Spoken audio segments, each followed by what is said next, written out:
Bismillahirrahmanirrahim. Alhamdulillahirabbil alamin. Nahmaduhu wa nasta'inuhu wa nastaghfiruh. Wa na'udzu billahi min syururi anfusina wa min sayyiati a'malina. Man yahdihillahu fala mudhillalah wa man yudlilhu fala hadiyalah. Asyhadu an la ilaha illallah wa asyhadu anna Muhammadan abduhu wa rasuluh. Allahumma salli ala Muhammad wa ala ali Muhammad kama sallaita ala Ibrahim wa ala ali Ibrahim. Wabarik ala Muhammad wa ala ali Muhammad kama barakta ala Ibrahim wa ala ali Ibrahim fil alamin innaka Hamidum Majid. Rabbi shrah li sadri wa yassir li amri wahlul 'uqdatam min lisani yafqahu qawli. Amma ba'd. Alhamdulillah, kita bersyukur kepada Allah Taala kita dapat lagi bersama-sama untuk kita teruskan kelas pengajian kita setelah cuti yang panjang. Dan saya ambil peluang bagi siapa yang tak hadir semalam, saya nak ucapkan Eid Mubarak, hari ini berkati insya-Allah. Kullu aam thayyib, semoga sepanjang tahun tuan-tuan dan kebaikan. Kullu aam bil khair, semoga sepanjang tuan-tuan dalam keelokan. Taqabbalallahu minna minkum salihal amal, semoga Allah Taala terima daripada saya dan tuan-tuan sekalian segala amal soleh, itu maksud dia yang kita lakukan dalam Ramadan yang lalu.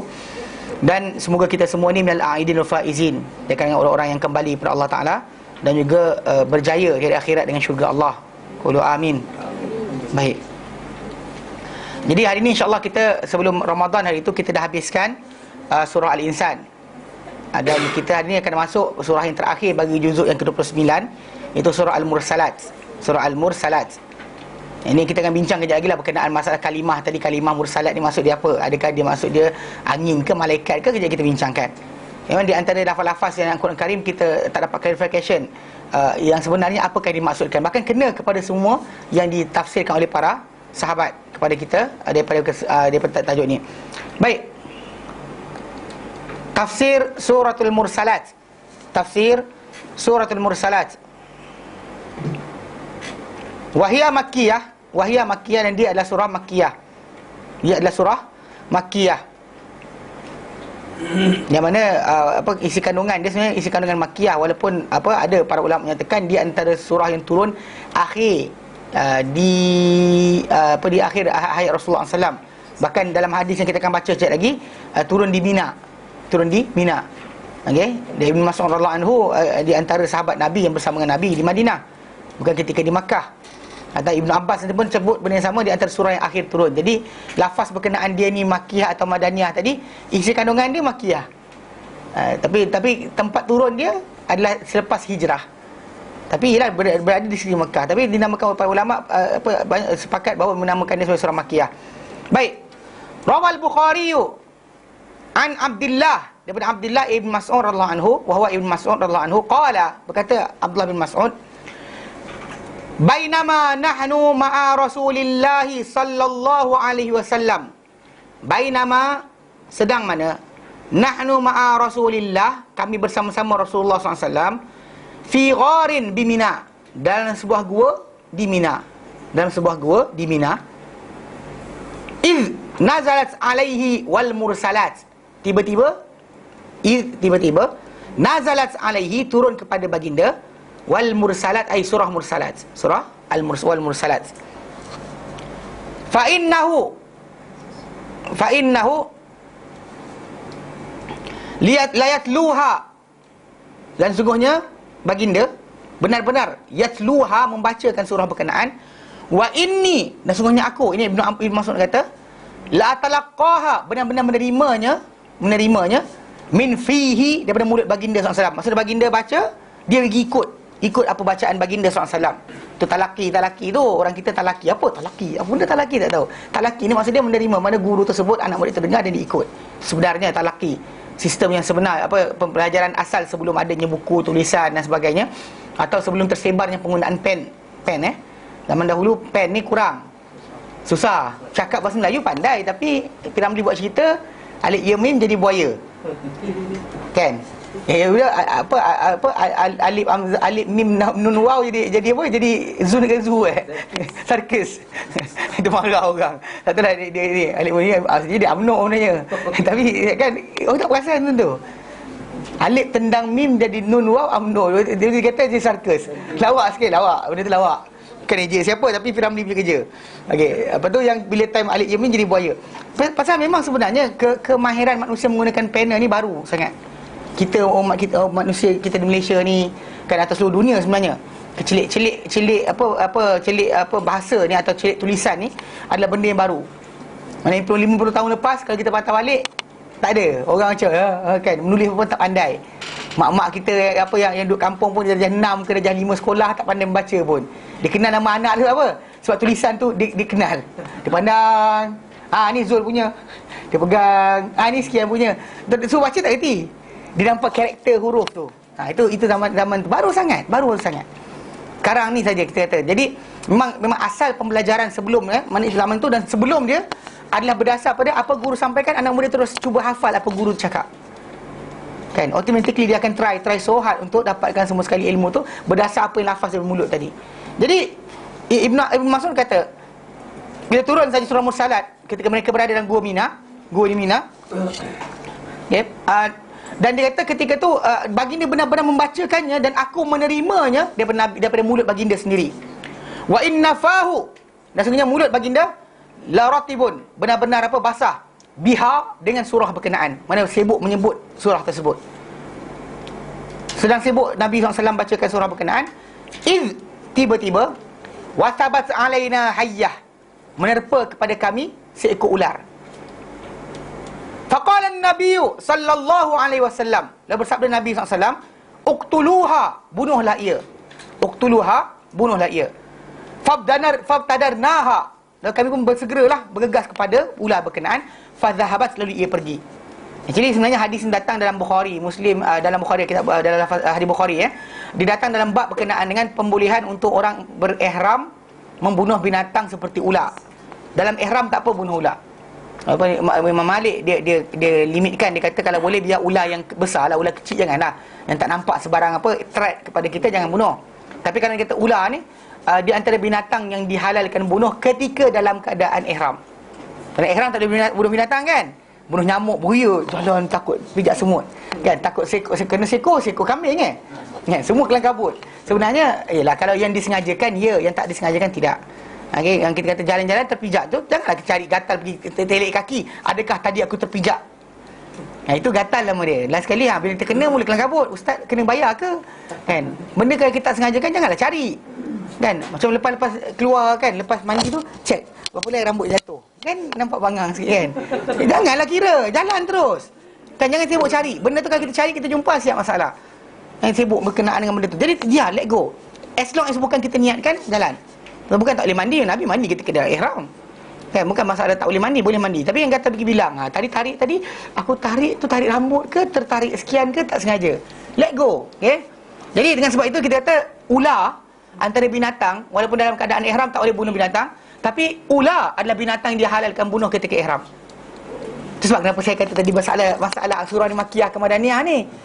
Sebab kalau dia kata bercerita tentang ihram di Mina, para sahabat bersama Rasulullah ketika mana lepas hijrah, bukan sebelum hijrah. Dengan sebab itu para ulama kata surah ini isi kandungan tentang kiamat, kan, hari kebangkitan sebagainya, isi kandungan Makkiyah. Tapi dia turun lepas hijrah, sepatutnya Madaniyah. Ini pembahasan panjang lebar lah pasal dia tak disepakati. Pasal memang surah Madaniyah kita faham kan, Makkiyah Madaniyah ni para ulama bahaskan kepentingan dia. Sebab apa kita perlu tahu? Sebab bila kita tahu surah mana turun awal, mana turun lewat, dia kita boleh tahu kalau anda kata ada sebarang konflik daripada segi pengertian ataupun hukum, maka kita akan kedepankan untuk melaksanakan yang baru. Kita akan ambil yang Makkiyah, kita akan ambil Madaniyah sebagai pelaksanaan. Maka itu sebagai apa? Sebagai ukuran yang sebenar. Adapun yang awal tadi, pasal memang kita kata sifat surah Madaniyah Makkiyah lebih kepada tajuk iman, bina iman dan sebagainya. Adapun Madaniyah, sifat dia lebih berbentuk berkenaan dengan hukum, pelaksanaan hukum. Itu beza dia. Tapi itulah saya kata tadi, surah ini dalam perbincangan sekarang kita sebut ni sedang dibahaskan ketika mana ihram, dalam ketika berada di Mina. Dan benda itu berlaku, para sahabat dengan Rasulullah SAW siap pergi di Mina dan sebagainya, hanya ketika musim haji. Ketika umrah tak pergi Mina. So maksud dia dalam keadaan ihram. So dalam keadaan ihram maksud dia dalam keadaan lepas berhijrah, bukan sebelum hijrah. So itu yang timbul tajuk masalah perbahasan, adakah dia Madinah atau Makkiyah. Faham? Okey. Jadi bila Nabi kata uqtuluha, bunuhlah ular berkenaan, fabtadarnaha, kami pun bersegera bergegas kepada ular tersebut, fadhahabat, dia pun lari. Tapi kejar dia lari. Tak adalah kejar sungguh-sungguh kan. Okey. Faqala an-nabiyyu sallallahu alaihi wasallam, maka bersabda Nabi sallallahu alaihi wasallam, wuqiyat syarrakum. Wuqiyat syarrakum, ia telah dipelihara daripada keburukan kamu, mana bahaya kamu. Kama wuqitum syarraha, sebagai kama wuqitum, mana dipelihara kamu, dilindungi kamu daripada kebahayaannya dan kejahatannya. Mana ia dilindungi daripada kejahatan kamu. Mana kejahatan kamu? Maksudnya actually bagi nisbah ular tu, kalau dia dibunuh oleh kita, bagi nisbah dia keburukan lah, tapi untuk kita kebaikan. Mana bila dibunuh ular tersebut, maka kita selamat, orang kita selamat, keliling tu akan selamat dengan perbuatan bunuh ular tadi. Dia actually memang dia reflect, dia ular ni dia patuk, dia tak reti nak jinak pandai, takkan patuk orang. Dia tak akan patuk juga. Di mana tangan nak peluk orang? Jadi dia akan reflect, dia akan patuk. Dia mesti patuk. Dengan sebab itu Nabi SAW letakkan antara binatang yang hatta dalam solat kita boleh bunuh adalah ular dan kalajengking. Ular, nampak ular lintas depan kita dalam solat, tapi biasa dalam rumah tak jadilah. Kan, kalau kita ketika pergi camping ke dan sebagainya berlaku, dan kalau kita nak bunuh silakan. Boleh bergerak-pergerakan yang tak membatalkan solat. Faham Ini di antara perkara yang dibenarkan dalam solat, antaranya membunuh ular dan kalajengking. Maka dalam tajuk ni, bukan setakat tu, orang ihram pun halal bunuh ular tadi, tak kena dam, tak kena denda. Sedangkan kalau kita katakan, tapi di Mekah, di tanah haram, walau di tanah haram, sebab Nabi arahkan untuk pembunuhannya, maka bunuh tak menjadi masalah. Faham Jadi Nabi kata kepada mereka, bila ular tu lari, tak dapat bunuh, Nabi kata apa? Ia dipelihara daripada bahaya kamu atau keburukan kamu, macam mana kamu dipelihara daripada keburukan ia. Macam itulah mana dua-dua lepas. Tapi para ulama baca tajuk ni berkenaan dengan bagaimana surah ini turun. Dan bahkan sebagian para ulama kata di pada waktu malam, kan di Mina tu, sementara sebelum nak bergerak tu, dia orang duduk di situ, di situlah waktu dalam gua berkenaan surah tu turun. Okay, dan memang sebenarnya surah-surah Al-Quran paling banyak turun ketika tahun berdekatan dengan akhir ajal Nabi SAW. Ketika awal-awal tu turun mungkin 1 ayat, 2 ayat sebagainya, tapi ketika sebelum Rasulullah wafat paling banyak turun ketika di akhir hayat baginda SAW. Itu beza dia. Macam sekali lah surah Al-Mursalat dan sebagainya turun ketika mana lepas daripada baginda SAW, hampir-hampir lepas haji waktu Hajatul Wada, tak lama lepas tu Rasulullah pun wafat. Akhrajahu Muslim, dan dikeluarkan dia oleh Muslim. Mana di Bukhari riwayatkan dan dikeluarkan juga oleh Muslim. Wan Ibni Abbasin, daripada Ibn Abbas radhiyallahu anhu, anna Ummul Fadl sami'athu yaqra'u wal mursalat. Mana Ummul Fadl mendengar dia membaca surah Mursalat. Seorang sahabat Nabi SAW yang lain mendengar dia baca wal mursalati urfa. Faqalat, lalu berkatalah Ummul Fadl, ya bunayya, wahai anakku, dia kata, zakkartani, engkau memperingatkan aku, engkau mengenangkan daku, bikiraatika hadhihi surah, dengan pembacaan kau untuk surah ini, innaha la akhiru ma sami'tu Rasulullah SAW yaqra'u biha fil maghribi. Ia adalah benar-benar adalah yang terakhir aku dengar Rasulullah SAW membaca dengannya ketika dalam solat maghrib. Okey, akhrajahu fi sahihain, dikeluarkan hadis ini oleh Bukhari Muslim. Maksudnya ini mana fadilat surah ini disebut dalam kisah pertama ketika Nabi berada dalam haji, dan kedua berkenaan dengan antara surah yang Nabi baca ketika solat maghrib. Yang orang kita tak bacalah pasal panjang kan. Panjang pula tak baca. Actually ada surah panjang yang Nabi baca ketika maghrib yang orang kita tak baca.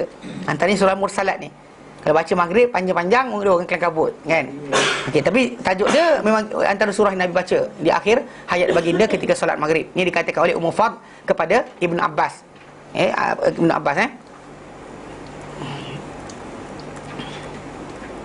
Ummul Fadl tu mak dia. Pasal dia digelar dengan Fadl bin Abbas ni dia ni anak yang sulung punya tu Fadl. Ibn Abbas ni Abdullah. Dia ada berapa orang lagi adik-adik dia. Ummul Fadl ni mak dia. Baik, kita mula insya-Allah. A'udzu billahi minasyaitonir rajim. Bismillahirrahmanirrahim. Wal mursalati 'urfa, fal 'asifati 'asfa, wan nashirati nashra, fal fariqati farqa, fal mulqiyati dhikra, udhran aw nudhra, innama tu'aduna lawaqi', fa idzan nujumu tumisat wa idzas samaa'u furijat wa idzal jibalu nusifat wa idzar rusulu uqqitat li ayyi yaumin ujjilat li yaumin fasl li yaumil fasl wa ma adraka ma yaumul fasl wailun yawma idzil lil mukadzibin. An Abi Hurairah, daripada Abu Hurairah anhu, wal mursalati urfa. Actually mursalat actually maksud dia apa yang diutus sesuatu kalau dalam terjemahan apa nama pimpinan Ar-Rahman tu dia try dengan kata makhluk yang bergerak, yang berjalan, yang bergerak dengan bukan pantas. Itu berikutnya. Dia bergerak secara berterusan dia kata. Okey. Uruf kan kebiasaan, mana biasa. Jadi dia kata mursalat. Actually ini antara lafaz yang menjadikan sebab Subaik dipukul oleh Umar, seorang lelaki tabi'in. Actually dia jumpa sahabat, tak jumpa Nabi lah. Dia kerja dia jumpa orang, wal mursalati urfa fal asifati asfa. Apa maksud dia? Bila orang tak boleh jawab, dia kata apa Islam apa tak kita jawab. Kan dia main macam tu. Memang ini antara benda yang kita kata dalam Quran Karim yang tidak diketahui maksud dia dengan jelas. Ada kata malaikat, ada kata angin. Malaikat yang datang dengan datang ataupun angin yang bertiup. Which one is it? Allahu a'lam. Memang ada para ulama tarjih dia adalah angin berderu. Tapi masalahnya kita kata tapi masalah tarjih tadi masih lagi ada yang berpendapat macam contoh Abu Hurairah kata ia adalah malaikat. Dan kena ingat walaupun kita baca ni sekarang ni, kena ingat bahawa percanggahan berkenaan pengertian dia tak memberi kesan apa-apa. Kerana yang di hujung yang kita nak tahu tu adalah lepas dia cakap macam ni, apa yang Allah Ta'ala nak daripada kita. Macam kita kata wal as, kan, wal as, demi as tu apa? Waktu asar ke atau masa? Which one is it? Tak ada clarification. Tak payah, tak tahu pun tak apa. Yang penting dia apa lepas tu? Innal insana lafi khus. Kan? Itu yang benda yang sebenar kena faham. Mana macam watin wa zaitun, wa turi sinin, wa hadzal amin. Laqad yang belakang tu sebenarnya yang kita nak kena tahu. Benda Allah Taala nak sumpah, kadang-kadang ada benda kita tak tahu, tak pernah tengok pun. Kan Allah Taala sumpah dengan apa saja yang dia nak, dengan bintang, wan najmi, wal qamar, wasyams. Yang kita punya maklumat dan pengetahuan sikit sangat tentang benda ni. Tapi bila Allah Taala nak sumpah, dia berhak bersumpah dengan apa saja diciptakan. Dan kita perlu terima benda berkenaan. Kita tak boleh sumpah kecuali dengan nama Allah Taala. Tak tahu benda berkenaan tak apa, hujung tu yang penting. Masa kita berbincangkan sekarang ni wal mursalat tu apa? Abu Hurairah kata wal mursalati urfa. Qala, berkata Abu Hurairah, al malaikah, para malaikat. Para malaikat yang datang beriringan satu demi satu.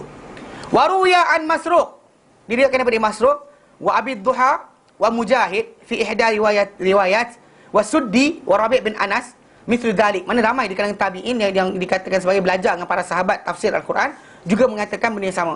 Mengatakan ia wal mursalat ni adalah para malaikat. Para malaikat yang datang berterusan. Wa ruya an Abi Saleh annahu qala hiya ar-rusul.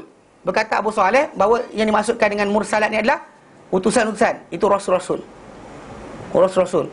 Dan daripada satu riwayat daripada beliau juga, ia adalah malaikat. Ini pendapat pertama, berkenaan dia adalah malaikat. Demikian berkata Abu Saleh pada asifat, nasyirat, fariqat, mulkiyat, semuanya adalah para malaikat. Dan para malaikat yang sekian. Dia semua pengertian dia macam ni apa, macam kita baca wal adiyat dabha fal muriyati qadha fal mughirati subha. Ada kata kuda, ada kata malaikat, ada kata angin. Wallahu a'lam. Yang penting belakang tu. Mana yang penting belakang hujung. Tadi saya terangkan. Masa setiap kali Allah sumpah, hujung sumpah tu tadi ada benda yang penting kita perlu dengar. Dia sumpah macam kita kata demi Allah, orang tu pandang apa dah? Demi Allah. Betul? Saya sihat sebenarnya. Contohnya itulah. Masa dia orang nak hujung tu, dia nak benda hujung saja. Yang sumpah tadi tu untuk apa? Tarik dan juga dengar bagi orang perhatian kepada apa yang nak disampaikan. Allah Ta'ala disumpah dengan apa saja. Nak sumpah dengan pokok ke, dengan laut ke, dia tak kira. Kadang-kadang mungkin pada kita tak signifikan. Tapi Allah Ta'ala nak bersumpah dengan apa diciptakan, itu hak dia. Yang kecil atau besar, dan apa tak kira benda tu apa hebat atau tak hebat di mata kita, still Allah Ta'ala berhak untuk sumpah dengan apa saja. Jadi Allah Ta'ala sumpah dengan ni. Jadi para ulama pendapat pertama mengatakan mursalat dan apa yang kita akan baca berikut ni semuanya ada para malaikat. Qala Ibn Mas'udin, berkata Ibn Mas'ud, anil mursalati, berkenaan dengan mursalat wal urfa, dia kata apa? Qala ar-rih Angin. Angin yang bertiup. Angin yang bertiup. Wa kadza qala fil asifat. Begitu yang dikatakan mengenai asifat. Asifat pun dikata angin juga. Wan nasyirat. Wan nasyirat nasyra pun angin juga. Jadi diterangkanlah mana ini tugasan angin. Ada yang datang bertiup, ada yang datang kencang kuat, ada yang datang menyerak dan juga menyebarkan apa? Awan. Menyebarkan hujan. Hujan disebarkan sini ke sini. Yang bawa hujan tadi adalah angin. Angin lah buat kerja. Nak sungguh kita mana boleh. Seriously, actually awan tu berat. Berat bertantan. Kadang-kadang kita gunakan kuasa angin kita sendiri kan, tembak ke atas tu, nak tarik awan takkan boleh. Nak alihkan hujan ke sini, hujan ke sana, takkan boleh. Dan tu sebab Allah Ta'ala jadikan angin datang bertiup, mengagihkan hujan ke mana-mana tempat yang dikehendaki. Itu dan dimaksudkan itu, Ibn Mas'ud berkata, mursalat asifat nasyirat innahar rih, ia adalah angin. Wa kadza qala Ibn Abbas, demikian dikatakan Ibn Abbas, wa Mujahid, dan Mujahid anak Ibn Abbas, wa Qatadah, wa Abu Saleh, fi riwayatin anhu, dan satu riwayat daripada beliau. Wa an Abi Saleh juga dia kata an-nasyirat matar. Dia kata nasyirat tu adalah matar, mana yang menyirak, bersirakan, tersebaran adalah matar. Al-Azhar, Ibnu Katsir berkata wal azhar, yang paling nyata, annal mursalat hiya riyah. Yang mursalat ni, yang bertiup ni adalah angin. Kama qala ta'ala, pasal Allah Ta'ala sebut kerana mana, sebagaimana dikatakan, difirmankan oleh Allah Ta'ala dalam surah Al-Hijr ayat 22, wa arsalna riyaha lawaqih, dan kami utuskan angin-angin lawaqih sebagai apa? Sebagai pendebunga ataupun menyebabkan apa panggil apa? Bahasa Inggeris. English apa? Pollination. Lawaqih. Pollination. Actually memang betul, seriously banyak kalau dia kata tak ada angin diutus Allah Taala. Dia macam ni. Kalau dia kata kalau sekiranya serangga, lebah dan sebagainya dimusnahkan, penduduk dunia ni akan hilang separuh daripada hasil makanan dunia. Separuh. Kalau angin tak bertiup langsung, ke pulau terus. Actually pasal macam ni, pasal apa padi dan sebagainya, ya sebahagian lebah lah sebagainya. Tapi yang lain angin paling kuat, paling banyak menyebarkan yang polinate buah-buahan kita makan dan sebagainya, hasil-hasil makanan kita makan, yang boleh kita makan, binatang makan, kita berterusan boleh hidup ni, hasil daripada tentera Allah Ta'ala yang kerja dia apa? Memutuskan semua sekali benda-benda ni. Ya, Allah Ta'ala sebut dalam Quran surah Al-Hijr, wa arsalna riyaha lawaqih, kami utuskan angin lawaqih.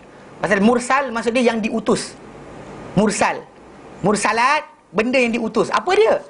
Either malaikat angin. Tapi yang sini dia kata berdalil pada ayat yang surah Al-Hijr ayat 22, ia adalah angin. Allah Ta'ala kata wa arsalna riyah, kami utuskan angin. Wa qala ta'ala, dan firman Allah Ta'ala dan surah Al-A'raf ayat yang ke-57, wa huwa alladhi yursilur riyaha, dan dialah Allah yang mengutuskan ar-riyah, angin, busyra, sebagai berita gembira, baina yaday rahmati, sebelum datangnya rahmatnya, sebelum di hadapan rahmatnya. Macam mana diutuskan angin sebagai berita gembira sebelum di hadapan rahmat. Rahmat dia datang lepas tu. Macam ni.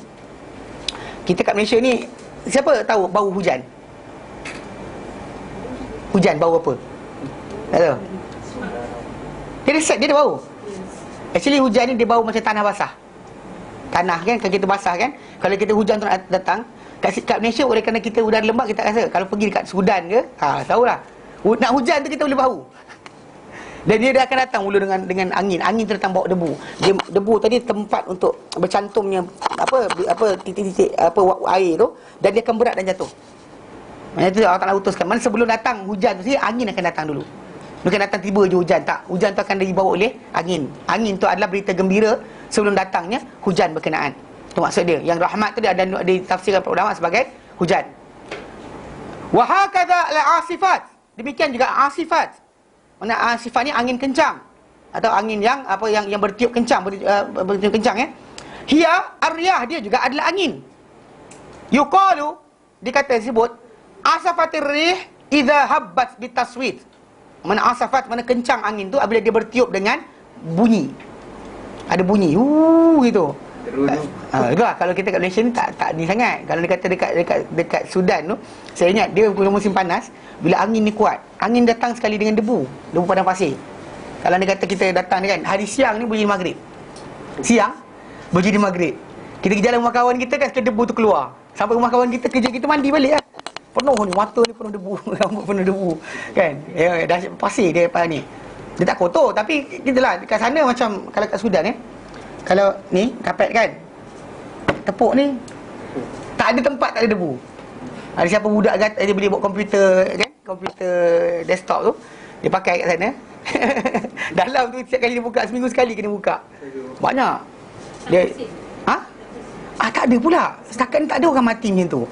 Kan budak lelah pun tak ada masalah kat situ. Ada sekali dia cerita, seorang budak dulu sekali kat Sudan. Dia angin dia dry. Dia tak berikan ni. Memang kita kata, dan bahkan musim panas orang sihat, musim sejuk orang sakit. Malaria kat sana macam sesama.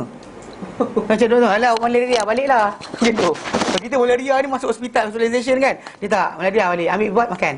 Dan so makan limau banyak-banyak kan. Apa, grapefruit. Dia memang tak jadikan setiap musim tu ada buah yang berpadanan. Ketika masuk musim sejuk, grapefruit keluar banyak. Kalau musim panas ada buah watermelon dan juga dia susu. Dia kena dengan cuaca. Kita je langgar makan tiap waktu. Tu sakit tu. Kan actually makan melantak-lantak pun tak boleh. Dia actually memang pemakanan tempat kita, pemakanan tempat lain tak sama. Dan kita je kadang-kadang kan, oleh kerana globalization kan, makan melantak apa saja. Pizza 24 jam. Atau bulat tu. Kau sini. Kau sini. Kau sini. Jadi betul-betul serius. Tak, dia zaman kita kan dulu masih lemak malam pun ada. Kan globalization malam pun ada. Nak apa? Jadi ustaz, it's better to eat local foods lah. Ya betul. Dia actually ikut tempat mana kita berada. Cuaca tu kena. Apa atas sebut dalam Quran apa? Wa kullu syai'in khalaqnahu biqadar. Everything kami jadikan dengan kadar tertentu. Jadi kadang-kadang kita over limit dan juga ambil macam orang kata vitamin C bagus. Tapi tak ada makan melantak-lantak tau. Siapa makan vitamin C banyak, lampau-lampau ambil, overdose, buah pinggang boleh rosak. Wow. Buah pinggang rosak. Jangan main-main ambil je. Ambil kalsium over, rapuh tulang anda. jangan melampau-lampau. Everything is actually ada kadar. So every tempat ada tempat dia, ada keadaan masing-masing. Tu akan tumbuhkan tempat dengan apa yang patut. Kita je sekarang ni nak berdurian anytime, anywhere, everywhere. Itulah sekali tak ada musim kan. Tak ada musim, lantak bila masa. Nak apa saja. Itu masalah kita lah. Pasal kita dah benda jadi barang, bukannya benda yang semua orang nak menjaga kan. Habislah. Tapi memang kita kata kat sana, bila debu tu datang, angin tu datang, bunyi dia kuat. Dia langgar bucu bangunan. Bangunan orang tak ada tebal-tebal ni. Dan sejengkal tak boleh. Semua satu kaki, dinding dia macam penjara. Tahu siapa masuk penjara? Soalan pelik tak, saya pernah masuk. Bukan buat ni. Kan penjara Pudu dulu, sebelum dirobohkan tahun 98, 97-98 tu, diorang buka lepas orang dipindahkan ke Sungai Buloh. Diorang letak penjara tu untuk pameran. Saya masuk dengan abang ipar saya. Abang ipar saya masuk kawasan orang kena gantung, dia lepas tu balik demam. Habis dinding dia tebal ni. Yang kalau tebal ni tiap hari tepuk di banduan roboh. Kan? Tapi tebal ni paling kurang satu kaki. Dia takkan ada dinding kecil. Jadi bila dinding tu besar kan, mana actually penghakisan kurang lah, tapi bunyi ketika langgar tu kuat. Jadi bila hanya dia tiup, bunyi. Macam bunyi gitu. Saya pun kata dengan kawan saya, budak Cameroon, bunyi apa tu? Dia cerita kelakar lah. Bunyi apa tu? Dia kata jangan tanya, dia kata. Saya tahu sebab apa. Sebab dia kata dulu ada cerita tak ada kaitan pun. Saya tanya pasal angin tu. Dia cerita pasal ada hantu dekat kawasan padang bola sepak. Padang bola sepak tu kan? Dia kata ada hantu. Dia hantu perempuan lah tu, cantik dia kata. Budak-budak anda tak kahwin. Lepas tu cerita hantu cantik. Dia kata dulu ada budak-budak daripada Nigeria ke daripada Niger. Dia lintas kawasan tu, lepas tu hantu tu datang kacau tiap malam. Last sekali dia sakit, mesti hantar balik. Dia kata ada hantu cantik, saya pergilah. Bawa tilam, bawa bantal. Tapi hantu tak datang. Tengah malam datang anjing 20 ekor. Mungkin tak gigit saya je. Dan memang cili kelakar lah. Tapi angin tu kuat. Saya tanya benda lain, dia cerita ada hantu. Dia cerita hantu. Kawan Cameroon, kawan saya tu. Nama dia Anggo Fonja Zulkifli. Nama dia Anggo Fonja. Nama dia pelik-pelik sikit. Nama Afrika tu ada, nama tu nama Arab. So, jadi memang kat sana angin kuat. Angin ni asif. Mana bertiup dengan bunyi. Kalau kita kat Malaysia ni mungkin ada kadang-kadang gitu kan, lintas pokok dan sebagainya. Dia bunyi, datang dengan bunyi. Itu maksud dia yang dimasukkan dengan asifat. Wa kadzalikan nasyirat. Di sini dia kata nasyirat. Nasyirat hiya ar-riyahul lati tunshiru as-sahaba. An-nasyirat, mana yang bekerja untuk menyerakkan, menyebarkan. Itu apa? Awan-awan, angin-angin yang datang, riyah, angin, allati yang tunshirus sahab, menyerakkan awan, fi ufuqis sama, kepada penjuru-penjuru langit. Ini actually kerja yang dahsyat. Manakala kita perhatikan, kadang orang tinggal di kawasan bukit. Contoh macam Yaman, diorang kawasan bukit yang kadang perjalanan nak pergi ke tempat tu, mana kita daripada sini 5 jam, kemudian dari sini ke Pekan Kecil dia sejam. Daripada Pekan Kecil tu nak pergi tempat tu 2 jam pula, naik atas bukit, 4-wheel drive. Kadang-kadang naik atas bukit dengan bukit tu tak ada jalan. Tu apa? Dia campak batu. Yang batu terlintas atas batu tu. Kawasan berkenaan tak ada air patutnya. Jauh gila daripada atas bukit. Tapi ada anak sungai kecil. Mentinggi ada anak sungai kecil. Ada anak sungai. Dia orang pun turun nak buat kedai isi air, kemudian naik atas ke rumah. Siapa yang kaya sikit, ada motor enjin, hantar ke atas. Kaya sikit lah. Tapi cerita dia tempat atas tu, kita tak bayangkan. Mana berapa jam naik. Hujan jarang-jarang, tapi sungai masih mengalir. Tapi yang mengatakan untuk datangnya awan menghujankan kat situ, kawasan berkenaan, pastinya Allah Ta'ala utuskan angin tadi. Nak suruh kita buat kerja, tak boleh. Tembak macam orang kata pempenihan hujan. Benda tu tak boleh buat. Sebab apa? Tembak-tembak, jadi yang tolak benda tu angin tau. Kita tembak kat sini, dia hujan kat laut. Ini cakap apa? Bukan kita pegang, boleh ikat awan tu, dengar cakap kita. Tembak benda tu betul. Tapi masalah angin datang bukan kita kawal. Datang ke sini, datang ke sini. Dan kerja dia apa? Nasyirat, menyerakkan awan ke kiri, ke kanan dan sebagainya. Bahkan kalau kita tengok macam rencana berkenaan dengan apa, bagaimana di Afrika kan. Afrika kadang hampir nak setahun tak hujan. Lepas tu sekali hujan tu banyaknya. Kan Allah Ta'ala berikan benda berkenaan kepada kita sebagai tanda untuk kita perhatikan bagaimana hujan tu datang bukan dengan tak sengaja. Dihantarkan kepada tempat-tempat yang perlukan hujan tadi. Bukan tempat sia-sia tak ada hujan. Macam dekat apa? Dekat kawasan-kawasan yang tak perlukan, tak ada binatang sebagainya, Allah Ta'ala utus hujan macam tu. Ya, hujan datang bertempat di mana ada makhluk ciptaan Allah Ta'ala, yang mana kita kata benda tadi perlukan hujan. Jadi Allah Ta'ala utuskan angin yang tadi menyerakkan ke utara, ke selatan, ke timur, ke barat. Itu kerja yang diberikan. Bahkan kita, macam kita dapat monsun barat raya, monsun timur laut dan sebagainya, pun sama berkaitan dengan tajuk An-nasyirat tadi. Mana? An-nasyirat, yang itu kerja dia angin-angin yang menyerakkan awan ke seluruh ufuk. Kama yasha'ur Rabb, sebagaimana yang dikehendaki Ar-Rabbu, Tuhan Azza wa Jalla, yang maha mulia lagi maha tinggi. Yang mana dia nak alih ke mana, maka itu hak dia. Itu yang dialihkan. Mana?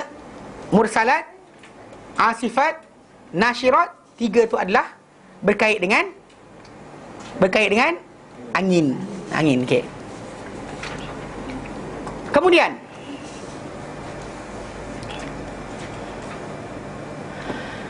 Falfariqati farqa falmulkiyati dhikra udhran aw nudhra. Lalu lepas daripada angin tadi, falfariqat, maka yang pemisah, al-fariqah yang memisahkan, falmulkiyat yang melemparkan, menyampaikan, adzikra peringatan, udhran aw nudhra, mana untuk sebagai apa? Sebagai keampunan ataupun untuk apa? Sebagai peringatan. Nah, berita gembira atau berita gembira ataupun memberi keampunan dan sebagainya, ataupun untuk sebagai peringatan. Mana maksud dia? Okey, di sini dekat malaikat. Yakni al-malaikah. Qalahu Ibnu Mas'ud wa Ibnu Abbas wa Masruq wa Mujahid. Yang mengatakan benda ini adalah Ibnu Mas'ud, Ibnu Abbas, Masruq dan Mujahid. Mereka mengatakan bahawa fariqat, mulkiyat dan adalah sebagai malaikat. Wala khilafaha huna, dan tiada percanggahan di sini. Memang itu adalah malaikat. Kenapa? Fa innaha tanzilu bi amrillah 'ala rusul. Kerana para malaikat ini tanzilu, turun, bi amrillah, dengan arahan Allah Ta'ala, dengan perintah Allah, kepada siapa? Kepada para rasul. Turun kepada para rasul, datang. Dan bila mereka datang, malaikat datang, tufarriqu bainal haqqi wal batil. Dia memisahkan di antara yang hak dan batil. Sebelum datangnya para malaikat kepada para rasul alaihi wassalatu wassalam, rasul tak dapat wahyu lagi, dan benda tu tak ada nyata. Macam ketika sebelumnya Nabi dapat wahyu, Nabi baik, al-amin dan sebagainya, tapi pemisah di antara hak dan batil tak berlaku. Macam Ibrahim AS, dia duduk dalam keluarga dia, macam tu juga, datang wahyu saja terus terpisah, mana hak mana batil. Dan ini kerja fariqat dari siapa? Para malaikat yang membezakan antara hak dan batil. Wal huda wal ghayy, dengan di antara petunjuk dan juga kesesatan. Wal halal wal haram, yang halal dan haram. yang memisahkan mana ini boleh, ini tak boleh, apa boleh makan, apa tak boleh makan. Semua datang dengan wahyu Allah Ta'ala melalui para malaikat, yang secara tak langsung mereka ni adalah apa? Pemisah di antara perkara tadi, yang membezakan di antara hak dan batil, petunjuk dan juga kesesatan, halal dan haram. Halal dan haram. Wa tulqi ila rusuli, dan malaikat ni tadi mulkiyat, dia melemparkan, menyampaikan ila rusuli kepada para rasul alaihi wassalatu wassalam, wahyan, wahyu, fihi, yang pada wahyu tadi i'dzarun lil khalqi, ada apa? Kemaafan, keampunan untuk sekalian makhluk. Dengan wahyu tadi datanglah apa? Panduan untuk manusia ni macam ni dia akan selamat. Wa indzarul lahum, dan peringatan bagi kepada mereka, mengingatkan mereka iqab Allah, hukuman Allah, in khalafu amrahu, jika mereka menyanggahi atau menentang perintahnya, iaitu perintah Allah Ta'ala. Yang secara tak langsung memang benda tu betul lah. Fariqat, pemisah, itu pemisah hak dan batil. Siapa? Para malaikat. Kerja mereka sampaikan wahyu tadi, dan juga kemudian melemparkan peringatan supaya benda jadi untuk keampunan ataupun untuk apa? Peringatan kepada makhluk-makhluk yang menerima wahyu berkenaan. Mudran au nudra. Wa qawluhu, Nabi Allah Ta'ala lepas tu, innama tu'aduna lawaqi'. Ini jawapan dia. Sumpah-sumpah tadi kan, tak faham apa benda, tapi lepas Allah Ta'ala sumpah semua sekali, innama tu'aduna lawaqi'. Demi sekian, demi sekian, demi sekian, demi angin yang berterusan, demi angin yang bertiup kencang, demi angin yang menyerakkan dan menyebarkan awan, di para malaikat yang memisahkan antara hak dan batil, di para malaikat yang melemparkan peringatan untuk menjadi keampunan dan juga peringatan, amaran bagi manusia. Sesungguhnya ma tu'aduna, apa yang dijanjikan kepada kamu, lawaqi', pasti berlaku. Ini Allah Ta'ala nak berikan jawapan dekat situ. Mana kita kata buka surah mana pun macam tu kan, wal as innal insana fi khus, ataupun apa belakang tu, apa lagi surah yang ada waw depan, ala macam wasyamsi waduhaha wal laili idza yaghshaha. Semua sekali surah-surah berkenaan adalah surah-surah yang hujung ni lepas tu akan ada jawapan. Macam saya kata ulang balik, tak faham pun apa mursalat, walaupun kita alhamdulillah dah belajar. Tak tahu pun tak penting. Pasal apa? Yang pentingnya adalah apa yang Allah Ta'ala nak sampaikan kepada kita selepas sumpah berkenaan. Okay. Dia kata innama tu'aduna lawaqi', demi sesungguhnya apa yang dijanjikan kepada kamu benar-benar atau pasti akan berlaku. Hadza huwal muqassam alaih, huwal muqsam alaih. Inilah dia yang disumpah terhadapnya. Allah Ta'ala sumpah demi sekian, benda sekian adalah pasti berlaku. Maksudnya sumpah tadi tu disumpahkan untuk ni, untuk perkara ni. Bihadil aqsam, dengan sumpah-sumpah berkenaan. Inilah yang disumpah terhadapnya dengan sumpah-sumpah tersebut. Ai, maksud dia ma wa'adtum bihi min qiyamis sa'ah, apa dijanjikan kepada kamu terhadap kamu dengannya, itu daripada apa? Daripada berlakunya kiamat, wan nafkhis sur, tiupan sangkakala, wa ba'thul ajsad, dan kebangkitan jasad-jasad yang telah mati, wa jamul awwalin wal akhirin, dan perhimpunan orang-orang terdahulu dan orang-orang yang terkini, fi sa'idin wahid, pada satu pentas yang sama, wa mujazati kulli amilin bi amalihi, dan melintasnya setiap yang beramal dengan amalannya. In khairan fa khairun wa in syarran fa syarrun, jika baik baiklah, jika buruk buruklah. Inna hadza kulluhu, semua ini lawaqi', pasti berlaku. Ai lakainun la mahalata, pasti terjadi, tidak ada sebarang kemustahilan. Maka memang Allah Ta'ala jadikan kiamat itu sebagai pemutus bagi segala-galanya. Ni konteks yang kita kata kenapa ini surah Makkiyah. Jadi tekankan berkenaan dengan kebangkitan hari akhirat, dan kebangkitan tentang apa alam akhirat lebih kuat berbanding dengan yang lain. Bahkan hukum pun tak disebut dalam ni. Dia lebih tumpukan kepada masalah iman. Ya, memang kita kata kepercayaan akhirat ni penting. Kita ulang berkali-kali kita sebut dari itu. Memang kata-kata dengan percaya hari akhirat, manusia ni akan baik sebenarnya. Sebab kenapa Allah Ta'ala sering gandingkan alladzina yu'minuna billahi wal yaumil akhir. Bahkan Nabi sendiri sebut man kana yu'minu billah wal yaumil akhir. Sebab apa? Sebab yu'minu billah wal malaikah. Kenapa tak sebut macam tu? Tapi wal yaumil akhir, sebab hari akhirat ni di antara benda yang paling kuat mengekang manusia daripada buat benda yang tak elok. Paling kuat, the best thing sebenarnya. Pasal kalau manusia ni, dia consequences perbuatan dia tadi hanya berlaku hari akhirat. Kalau dia kata bab-bab lain ni, kita kata mungkin dapat sekian. Tapi tak, untuk bertanggungjawab di atas apa kita lafazkan, apa kita lihat, apa kita dengar, apa kita pegang, persoalan itu akan diberikan Allah Ta'ala pada hari akhirat nanti. Apa kita buat, kita bertanggungjawab. Sekarang tak ada. Dan bahkan dunia ni sebenarnya bukan semua hukuman. Bahkan sebahagian apa yang kita kena kat dunia ni hanyalah sebagai peringatan. Maka Allah Ta'ala sebut dalam Quran dan surah As-Sajadah. Surah Sajadah kan, Allah Ta'ala kata apa? Falanudhiqannahum minal azabil adna. Falanudhiqannahum, maka lanudhiqanna, pasti kami rasakan. Lanudhiqannahum, kami rasakan mereka minal azabil adna, daripada azab yang kecil, azab yang rendah. Dunal azabil akbar, bukan azab yang besar, bukan azab akhirat. Matlamat dia la'allahum yarji'un, moga-moga mereka kembali. Jadi kalau dia kata orang tu kena musibah, maksud dia Allah Ta'ala sayang dia lagi, kan? Jangan minta musibah pula. Okey, dia ada beza pula. Bila ada orang kata dia minta, ya Allah, Allahumma inni as'aluka sabra, kan? Dia minta sabar. Nabi kata dengan dia, kau minta musibah. Jangan minta benda berkenaan, jangan minta bersabar. Minta diselamatkan, minta keafiatan, minta keselamatan. Bukan minta supaya dihukum, bukan minta supaya dia diberi kesabaran yang besar, tak usah. Dan jangan minta benda berkenaan, minta supaya diselamatkan je. Yang kita tak akan tahan kita dengan ujian akhirat. Dunia ni sekejap je, demam sikit dan sebagainya. Walaupun salah seorang sahabat Nabi SAW, dalam hadis yang Nabi ajarkan dia supaya lafazkan Rabbana atina fid dunya hasanah wa fil akhirati hasanah wa qina adzabannar tu. Kisah dia pasal lelaki ni, dia sakit. Sahabat Nabi kata sakit dia tadi, dalam Bukhari Muslim, dia sakit teruk sangat sampai kan seolah-olah macam dia anak burung baru menetas. Kan anak burung baru menetas, tak ada bulu selai pun. Bayangkan semua tu bulu tak ada, tinggal tak ada bulu dalam badan dia. Jadi teruk sangat. Nabi pandang dia, Nabi kata, dan satu riwayat kata Nabi doakan dia Nabi balik dan 3 hari tak berubah. Tapi satu riwayat datang, bila Nabi tengok dia, Nabi terus kata, la'allaka qulta syai'an, barangkali kau telah katakan sesuatu. Dia diam, sebentar benda dia kata ada, dia kata, Rasulullah, ada benda. Nabi kata, aku telah lafazkan, ya Allah, kalau aku ada hukuman kena jalan hari akhirat nanti, jalankanlah di dunia, habiskanlah hukumanku di dunia. Nabi kata, kau takkan mampu. Nabi kata, kenapa kau tak minta keampunan? Kenapa tak minta ampun? Nabi kata, kenapa minta dihukum? Bahkan Nabi kata, kan lebih baik kalau kamu katakan Rabbana atina fid dunya hasanah fil akhirati hasanah wa qina adzabannar. Minta itu lebih baik daripada kamu minta dihukum dengan dosa-dosa. Actually si salah manusia, dia ingatkan Allah Ta'ala ni satu-satu. Mana Allah Ta'ala boleh ampunkan dosa kita. Itu sebab kenapa bahaya akhirat ni lebih besar. Tu Rasulullah SAW takutkan para sahabat, bagi tahu pada para sahabat akhirat tu besar. Mana kita diajar tentang orang muflis, diajar tentang hukuman, semua sekali akhirat.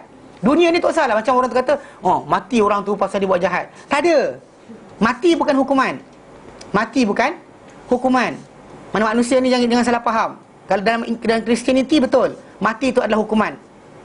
Jadi kata the soul that sinners shall die, dia sebut macam tu. Tapi dalam Islam tak macam tu. Anda hidup, kan, itu terbaik untuk anda. Mati pun terbaik untuk anda kalau dia kata anda berada dalam keadaan state menyerah pada Allah Ta'ala. Bukannya dalam keadaan kita kata mati tu, tengok buat jahat mati, tak. Kalau tidak, banyak orang yang tembak orang mati, tak ada. Mana ada yang tembak orang hidup je. Yang kena mati, yang mati kena tembak. Yang menembak tu hidup, seronok aje, happy. Itu sebab kenapa kita kata bukannya hukuman. Dunia ni bukan hukuman utama. Pasal akhirat itulah yang lebih besar. Kan kita sekarang takut benda dunia, takut rugi dunia. Rugi akhirat tu lebih besar. Dan sepanjang kita belajar sebelum ni, kita bincangkan berkenaan infak dan sebagainya. Punca matlamat asal dia sebab untuk akhirat, bukan untuk dunia. Sedunia sementara aja kita dapat duit akan habis. Dapat barang tu akan out of date. dia musnah tu ya. Sungguh kalau simpan baik-baik, out of date juga. Kalau kita simpan radio paling best kan, dia duduk dia tu last sekali, lama-lama kita boring juga. Katalah kan, TV hitam putih, out of date lah. Simpanlah dengan cermat, tapi ia akan out of date.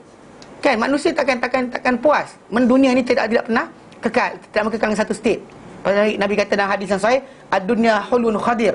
Dunia ni manis dan juga segar. Every time dia akan sentiasa baru. Tapi kita kadang tumpu pada dunia, lupa pada akhirat.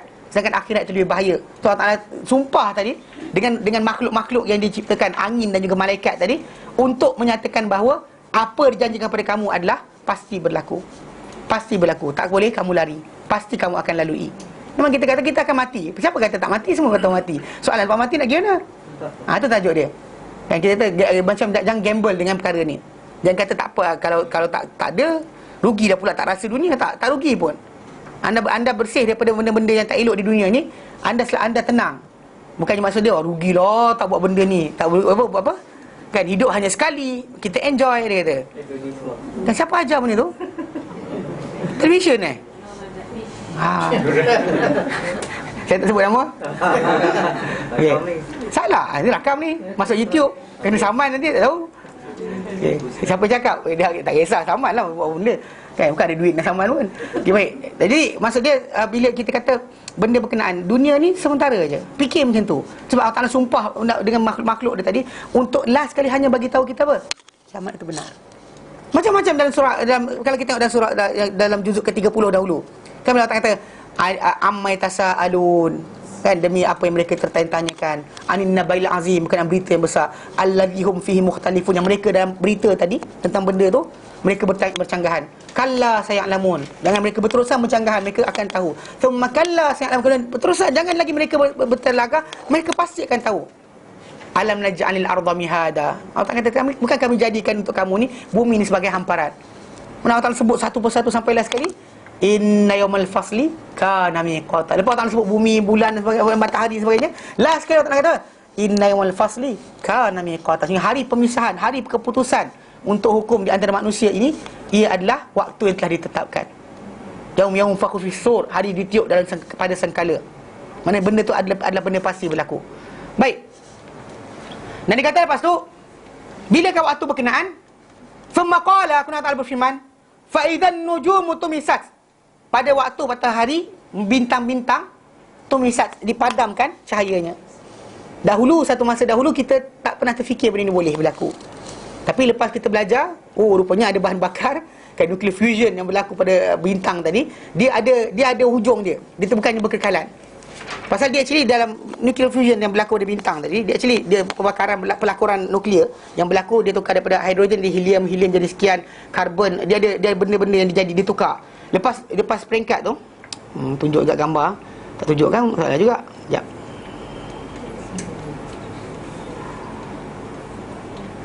Macam ni. Ni ke? Mana entah.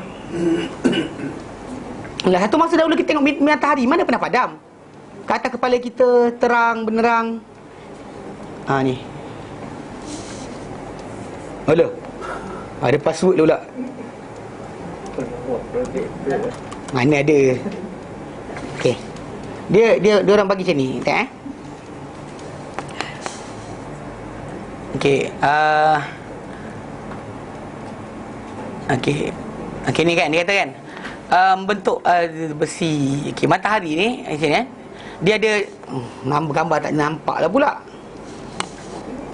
Okey. Okey, sini. Tengok ujung sekali. Apa ada lampu tak? Ya, ada lampu. Ujung sekali ni hidrogen. Hidrogen tau. Mana hidrogen ni panas mampat dan sekian dia akan bertukar jadi apa? Helium. Helium tu dipanas dimampatkan jadi karbon, oksigen, neon. Nitrogen. Pada kemudian dibakar pula tiga benda tadi, dia jadi silikon. Dibakar silikon tadi jadi magnesium dengan neon. Dibakar lagi jadi ferrum. Jadi besi. Tapi lah besi tu tadi dia orang kata besi tu tiap-tiap hari dia akan tambah sampai last sekali besi tu akan besar. Sampai last sekali bila besi tu dia jadi separuh daripada saiz bintang tu tadi, dia akan berhenti daripada menyala. Habislah, tak ada bahan bakar dah. Stop. Macam kita ada pelita kan, satu masa pelita tu akan habis minyak kan. Bintang pun macam tu juga. Maksudnya zaman dahulu kita tak pernah terfikir. Mana manusia terfikir bahawa benda tu akan berhenti. Depan mata kita nampak bintang matahari tu menyala setiap hari. Tapi lepas kita belajar berkenaan dengan astronomi, bukan astronomi. Astrologi telik nasib. Betul tak? Astronomi, mana belajar tentang bintang, bulan dan sebagainya. Akhirnya manusia terpaksa mengaku apa? Bintang ada tempoh. Dunia ni ada limit. Yang baru ni keluar apa? Cerita graviti Graviti hilang kat dunia, apa jadi? Seriously. Semua benda ni kita kata benda ni manusia makin kaji, makin kiamat itu benar. Dahulunya bila Al-Quran kata apa? Gunung ganang berterbangan. Ada siapa boleh bayangkan? Bayang berat besar gila, siapa nak angkat? Kan? Ribut pun tak bergalih. Lepas tu bila idea of apa? Hilang graviti. Graviti kita boleh hilang. Ini bukan nak menjaga produk apa, kata kerana graviti dah tak ada kita kena beli produk baru untuk menguatkan graviti. Itu bangang nama dia. Dia dengar ni. Dia macam ni. Kan apa kita punya kerak bumi kita sama macam bintang tadi. Kita ada teras kan, trust kita, ada yang beku, ada yang cair. Dia actually constantly moving. Dan pergerakan yang berterasan tadi adalah menghasilkan dia statik, menjaga kita kekal. Dan tapi masalah teras yang bersih tadi, dia semakin membesar. Pasti hari dia akan melekat sampai last sekali mungkin satu peringkat nanti hilang dah pergeseran di antara yang cair dan yang beku tadi, dan akhirnya berhentilah kita berpusing dan akan terlepaslah semua gunung ganang. Naik ke atas, tak ada dah. Habislah, kiamatlah. Bila? Tak tahu. Bila? Tak tahu. Mungkin esok, mungkin lusa, wallahu alam. Tak tahu. Macam memang Nabi SAW diceritakan berkenaan dengan Dajjal akan datang dan sebagainya. Nabi bagi tahu. Tapi dalam masa yang sama, Nabi juga tahu, Nabi bukan pada zaman Nabi, tapi Nabi takut. Ketakutan itu berlaku pasal dia tahu, pasal Allah Taala ala kulli syai'in qadir. Dia nak tukar apa-apa, dia nak ubah apa, itu hak dia yang mutlak. Tak boleh kita kata, ya Allah, apa hal nak buat kiamat sekarang? Kenapa tak tunggu lepas keluar Dajjal dulu kan? Kena ada Armageddon dulu baru kan? Betul tak? Itu kita punya argument. Allah Ta'ala dalam melaksanakan, itu hak dia. Sebab Nabi SAW nampak awan. Dia Nabi utusan Allah Ta'ala terakhir. Still bila nampak, apa tau? Nampak awan hujan, awan, Nabi ketakutan. Ketakutan. Para sahabat kata Nabi ketakutan sungguh. Nampak awan gelap, Nabi ketakutan. Turun hujan baru bagi Nabi happy, gembira. Selagi tak turun hujan bukan Nabi ketakutan. Sedangkan ikutkan logiknya, nak takut apa pasal? Kan kau Rasulullah, kau akan sekian, kau yang terakhir. Kalau kau mati sekarang, mana ada Rasul lain tak? Logik akan. Tapi Nabi tak fikirnya pasal dia tahu bahawa Allah Ta'ala ala kulli syai'in qadir. Itu hak mutlak dia. Kita boleh persoalkan. La yus'alu amma yaf'al. Tak ditanya Allah Ta'ala berkenaan apa dia buat. Tak ditanya Allah Ta'ala berkenaan apa yang dia buat. Kita tak boleh nak argue. Kita bukan masuk syarikat apa, holding ataupun apa, beli saham. Tahu? Kita Allah Ta'ala nak buat apa, dia buat. Dia sebab kenapa ketakutan tu benar. Takut mereka. Pasal padam bintang tu bila, tak tahu. Kan Nabi kata tak tahu bila. Hatta kiamat tadi, malaikat pun tak tahu. Bila Allah Ta'ala jadikan berjadi, mungkin dalam 1 jam saja semua benda tu, tanda tu keluar serentak. Allah Ta'ala jadikan benda berkenaan macam tu saja. Tu hak dia mutlak. Kita sibuk macam lama lagi, kan? Macam kita lah, macam mati itu pasti, kan? Tapi kita nak buat sedia untuk mati lambat-lambat, kan? Rasa dah mula rabun dah mata, nantilah dulu, kan? Taubat dulu. Lutut makin lenguh, nantilah dulu. Uban dah keluar banyak, nantilah dulu. Dah kedut-kedut dah ni, nantilah dulu. Kata bila last sekali dah habis penjit, tak belajar lagi. Tak nak kenal lagi, tak tahu lagi nak ke mana kita akan pergi. Tak boleh. Yang mana maksud dia persegerakan. Memang kita kata antara cara paling teruk syaitan beri pada kita adalah dia angan-angan ke kita dunia masih panjang. Dan sedangkan kita kata, kita tengok tanda yang ada sekarang ni, ahli sains mengatakan dunia makin tua, makin pendek. Nabi kata sebelum zaman kita ni 90-an, tahun kurang ke 20 ke 21 ni, orang ramai tak fikir macam tu. Everybody thinking dunia masih lama. Tapi sekarang ni pergi sibuk nak panjat ke langit. Kenapa? Nak buat stesen kat bulan, nak lari ke Marikh. Kenapa? Pasal rasa dunia dah makin tua. Itu Nabi kata ketika tu, Nabi kata diutuskan aku dengan kiamat macam ni. Mana kalau ini aku punya perutusan, ini kiamat. Janganlah pergi ukur dengan pemaris pula. Jari kita dengan jari Nabi mana sama. Ini masalah. Ada orang dia ambil literally, dia pergi ukur. Kalau ini 1 juta, ini 1,5 juta dia kata. Nah, itu kan. Maksud dia kita tahu. Maksud dia dekat, hampir. Bayangkan. Dan tanda kiamat semenjak kedatangan Rasulullah SAW, tanda kiamat tu datang dengan laju. Daripada zaman kita ni, makin banyak. Dan satu-satu kita dapat lihat, mati mengejut, pembunuhan berlaku dengan banyak. Zaman dahulu tak berlaku macam ni. Sekarang ni makin banyak. Macam mautul faja'ah kan. Dia apa macam Nabi kata dalam hadis yang sahih, kata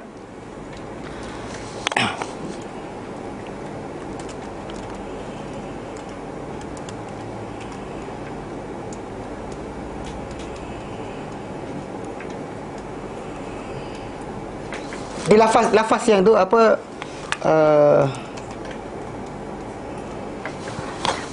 mautul faja'ah baghtatan.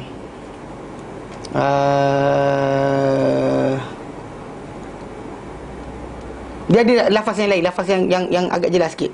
Mana apa, bila disebut berkenaan dengan mautul faja'ah ni, disebut berkenaan dengan Nabi kata antara tanda kiamat ni banyak berlaku mati mengejut. Dulu tak ada kan, sihat-sihat mati mengejut. Sekarang mati mengejut banyak. Tak tahulah kena racun ambil makan banyak sangat. Kan? Yang sakit jantung ni juga kadang-kadang tak sakit jantung pun nampak sihat. Sudden death kan? Ada orang main bola sihat gila kan? Sihat dan gila. Okey. Jadi masa dia bila mati tu orang macam terkejut. Macam mana mati? Tak sakit pun, tak apa pun dan sebagainya. Tapi kita kata antara benda tu mautul faja'ah. Ni kadang-kadang bukan sakit jantung. Kan berlaku ni dalam otak kita, pendarahan. Kan kita goyang-goyang kepala. Kan tengok cerita apa konsert Metallica goyang-goyang kepala, lepas tu otak langgar-langgar sikit dekat dinding, tahu pendarahan berlaku. Mana kita tahu? Faham tak? Tak, tu kita kata benda-benda yang tak diketahui oleh manusia. Tapi mati tu makin banyak. Kan kita pada zaman dulu kan, ya, banyak pemakanan, cara hidup. Dulu kan berjalan berpeluh-peluh, sekarang tak ada, aircon sentiasa kan. Kan kita kata memang manusia ni, kita kata tanda-tanda tu makin banyak. Boleh perhatikan macam apa intisyar qalam, tersebarnya pena kan, penulisan. Ini antara tanda kiamat. Yang kita kata pada zaman kita ni kita nampak betul. Kalau atuk nenek kita tahun zaman naik kapal pergi haji, tak ada. Zaman tu masih lagi belum. Tapi zaman kita ni di antara benda yang berlaku banyak. Bahkan dalam hadis yang lain Nabi kata di antara tanda kiamat ni adalah akan berlakunya umur izam, perkara-perkara hebat yang kamu tak pernah tak terfikir di kepala kamu, dan atuk kamu kamu pun tak pernah fikir benda ni. Dan zaman kita, kalau kita tahu atuk nenek kita yang tahun 20-an, 1920 dan sebagainya kan, cerita buat telefonnya. Nak kata apa? Boleh ke kan? Boleh ke benda tu? Takkan boleh. Tapi makin banyak. Zaman kita ni makin banyak tanda-tanda kiamat. So Allah Ta'ala peringatkan kita. Macam kita kata, dulu orang kata dengar cerita je, sekarang nampak dah. Orang kata kalau tunggu depan tu, bas datang, mula-mula nampak lampu. Lepas tu dengar bunyi. Lepas tu nanti gigi-gigi.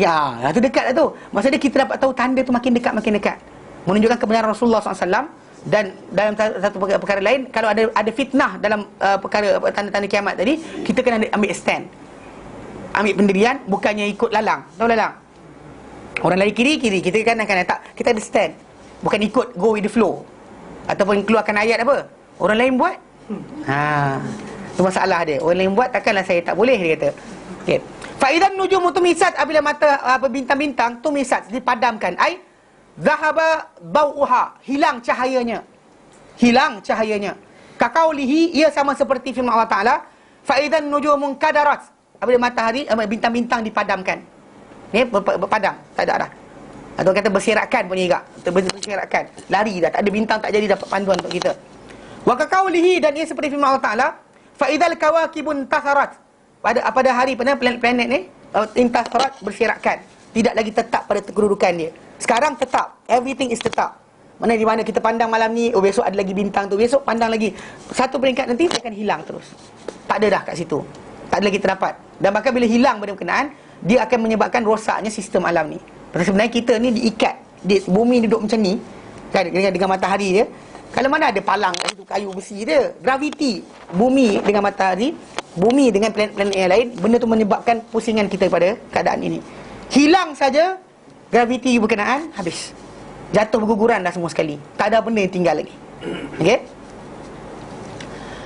Wa idzas samaa'u furijat, dan apabila langit furijat, dibelah, ai infatarat, terpecah, wan syaqqat, dan terbelah, wa tadallat arja'uha, dan berjuraian penjuru-penjuru langit tadi, wa wahat atrafuha, dan juga jatuh dan juga hancur segala hujung-hujung dia. Tak ada dah nampak langit ni tetap dan kekal, bagian jatuh nampak rekahan, terbelah dan juga jatuh. Actually langit ni kita nampak macam rupa dia macam kosong kan, sebenarnya dia tak kosong. Dia tak kosong. Bahkan kalau nak bayangkan langit ni, ahli sains kata paling betul nak bayangkan dia adalah bayangkan satu beg baldi ke penuh dengan pasir. Itulah langit yang kita hidup sebenarnya. Mana kita nampak benda tu kosong kan? Tak, sebenarnya macam tu keadaan dia. Macam satu baldi penuh pasir. Mana bumi bergerak dan tu semua sekali dalam tu, tapi mampat dan padat. Bukannya kosong, lompong. Semua tempat tidak ada tempat yang kosong sebenarnya. Kita je nampak macam kosong, tak ada. Mata kasar kita nampaknya, tapi Allah jadikan graviti dan sebagainya, dia penuh sebenarnya, penuh. Tak ada kosong kat situ. Baik. Dia kata wa idzal jibalu nusifat, dan bila gunung dihancurkan, ai dhuhiba biha, dihilangkan, fala yabqa laha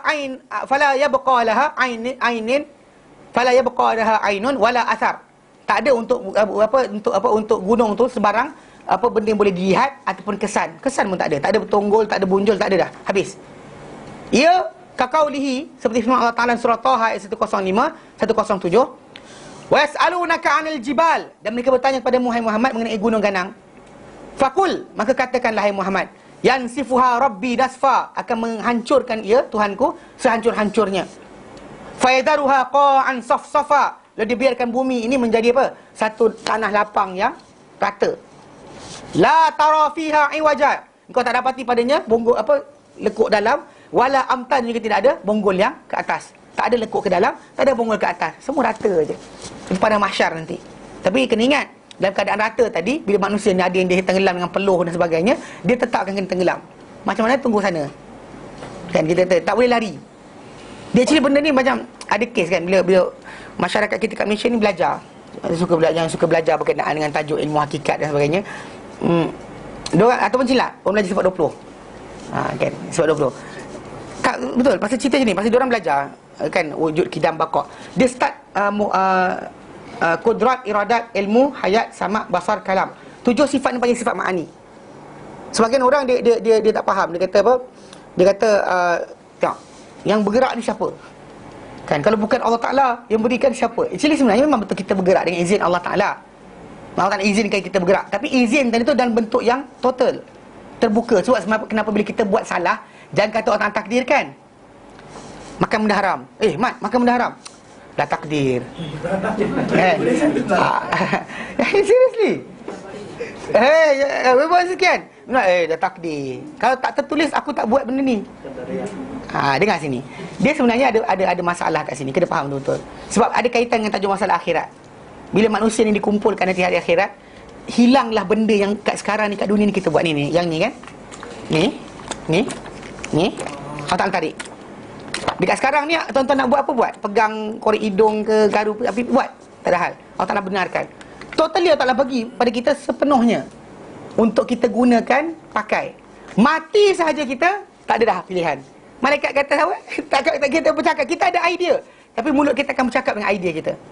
So kenapa bila kita tanya pada siapa saja pun berkenaan dengan tajuk soal jawab kubur, soal jawab kubur tu pasti berlaku. Bila tanya kalau hafal siap-siap kat dunia, boleh jawab. Kalau pasang tape recorder kan, suruh ulang kat situ, tak boleh jawab. Sebab apa? Sebab mulut kita takkan ikut cakap kita. Dan bahkan bila mahsyar berlaku kan, ditiupan sangkakala, berlaku kebangkitan, kita punya badan tak akan dengar cakap kita dah. Kat dunia ni kita nak malas-malas kan, orang kata keluar kelas. Kalau budak-budak nakal kan duduk ujung belakang kan. Bila orang dah keluar, kejap lagi lah saya keluar. Kan, kena bas kan, dia suka duduk belakang sekali kan. Budak dah nakal, biasa macam tu. Di dalam adab akhirat nanti, bila tiupan sangkakala berlaku, semua orang akan bangkit, bangun. Tak ada siapa yang akan kata aku tak nak bangun. Semua akan bergerak, berjalan ke mahsyar. Bahkan ada yang akan mengesot, ada yang akan merangkak, ada yang akan ni dengan muka sendiri, berjalan dengan muka. Macam mana berjalan dengan muka? Tahu? Berjalan dengan muka. Ikutkan logik. Dekat dunia dah belajar berjalan kan. Sampai kat sana Allah Ta'ala tarik benda tadi. Mana takkan bergerak apa benda pun Allah Ta'ala tak bagi kita nak apa yang kita nak. Kita buat apa kita nak, tidak berlaku lagi.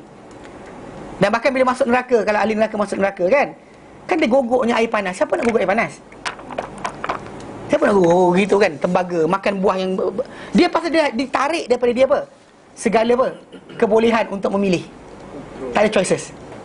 Kontrol tidak ada. Anda akan makan lalui berkenaan. Hatta sampai apa? Orang yang terakhir keluar syurga. Ingat kisah dia kan? Bila lepas dia keluar syurga, kan dihadapkan dia ke neraka. Kalau baca hadis banyak, panjang. Dia bila dia lepas Allah hidupkan balik, kan tuang air kehidupan, hadapkan dia ke arah neraka. Dia menghadapkan neraka sepanjang berdiri tadi. Nabi kata, Masya Allah an yaskuta. Dia diam lama, tak cakap apa. Until dia berbunyi. Dia kata, Ya Allah, dia kata, dah pedih dah kulit aku kena bahang neraka, sakit dada aku kena racun neraka. Pusingkanlah aku ke arah lain. Pusingkan aku. Actually dah tahu dia berjalan dah manusia ni. Tapi kenapa nak pusing pun tak boleh? Tak boleh pusing.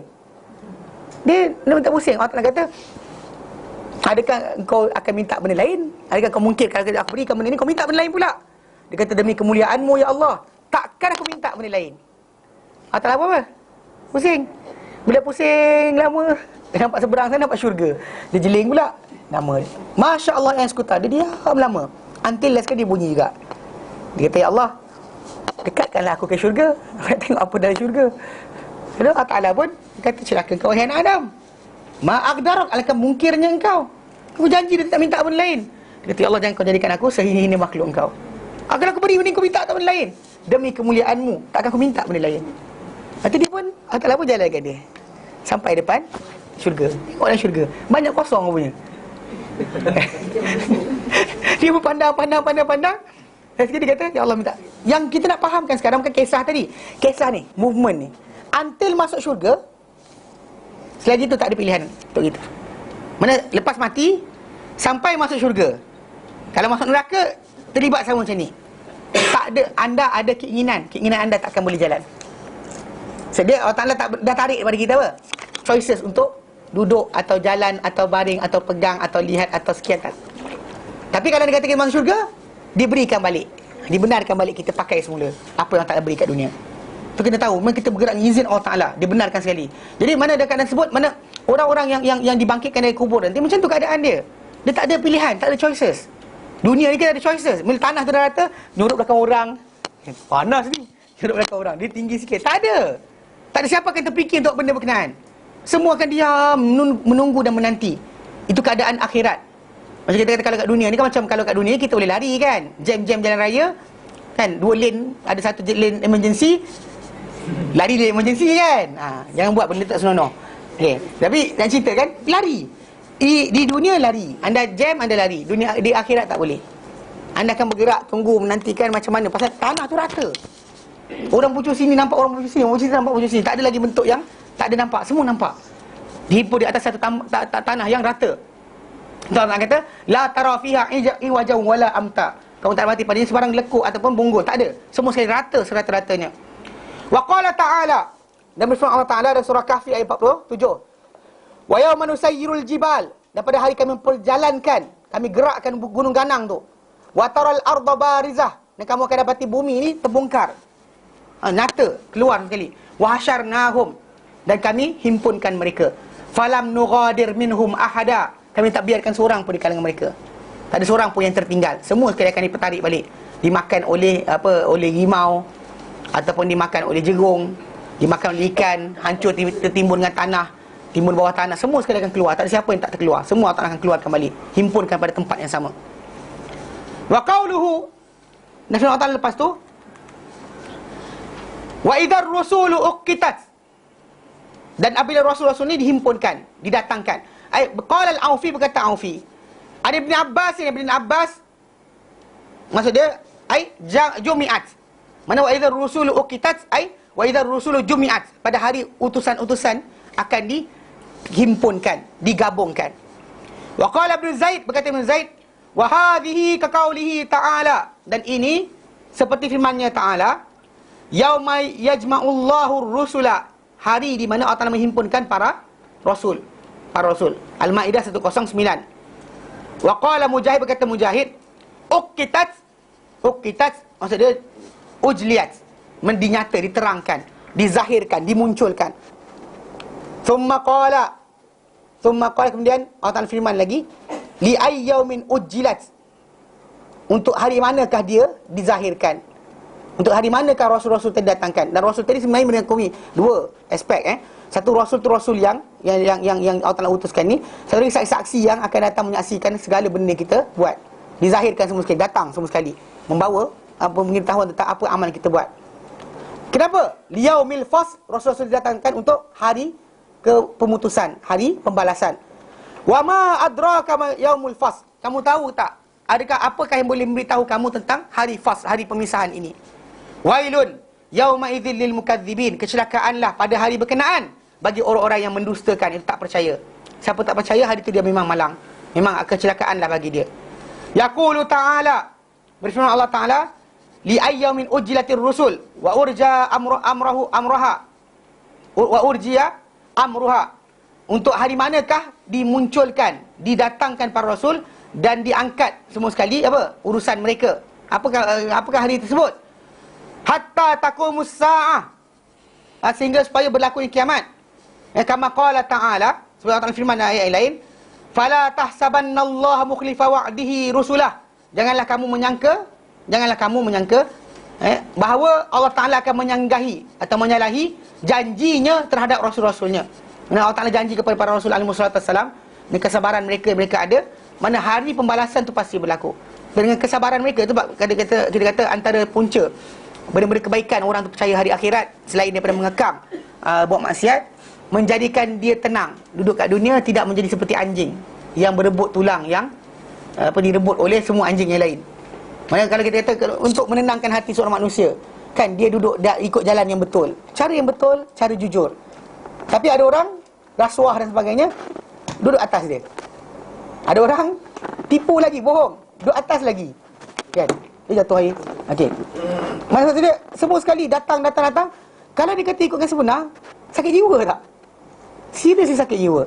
Setiap manusia ni kalau kata, bahkan memang apa kita kata, di antara perkara yang besar datangnya agama ni adalah untuk mengelakkan manusia sakit jiwa. So manusia ni antara ubat Allah Ta'ala berikan pencegahan daripada dia jadi gila adalah agama. So dia menjadikan dia tahu dia ada gantian lain, dia tahu dia ada keselamatan yang lain. Mana tak dapat kat dunia, Allah Ta'ala ganti hari akhirat. Dia berdoa, tak diberikan sekarang, diberi akan datang. Tak diberikan sekarang, dihapuskan dosa dia, dia syukur. Mana tak ada jadi menjadi gundah gulana.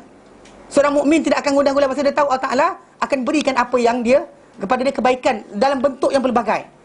Bahkan itu sebab Allah Ta'ala sebut dalam Quran, surah Al-Baqarah contohnya, Allah kata bila Ta'ala janji kepada Adam AS, Allah Ta'ala kata apa? Qul nahbitu minha jami'a. Kami kata pada Adam, turunlah kamu semua daripadanya. Adam, Hawa dan juga Iblis turun semua sekali.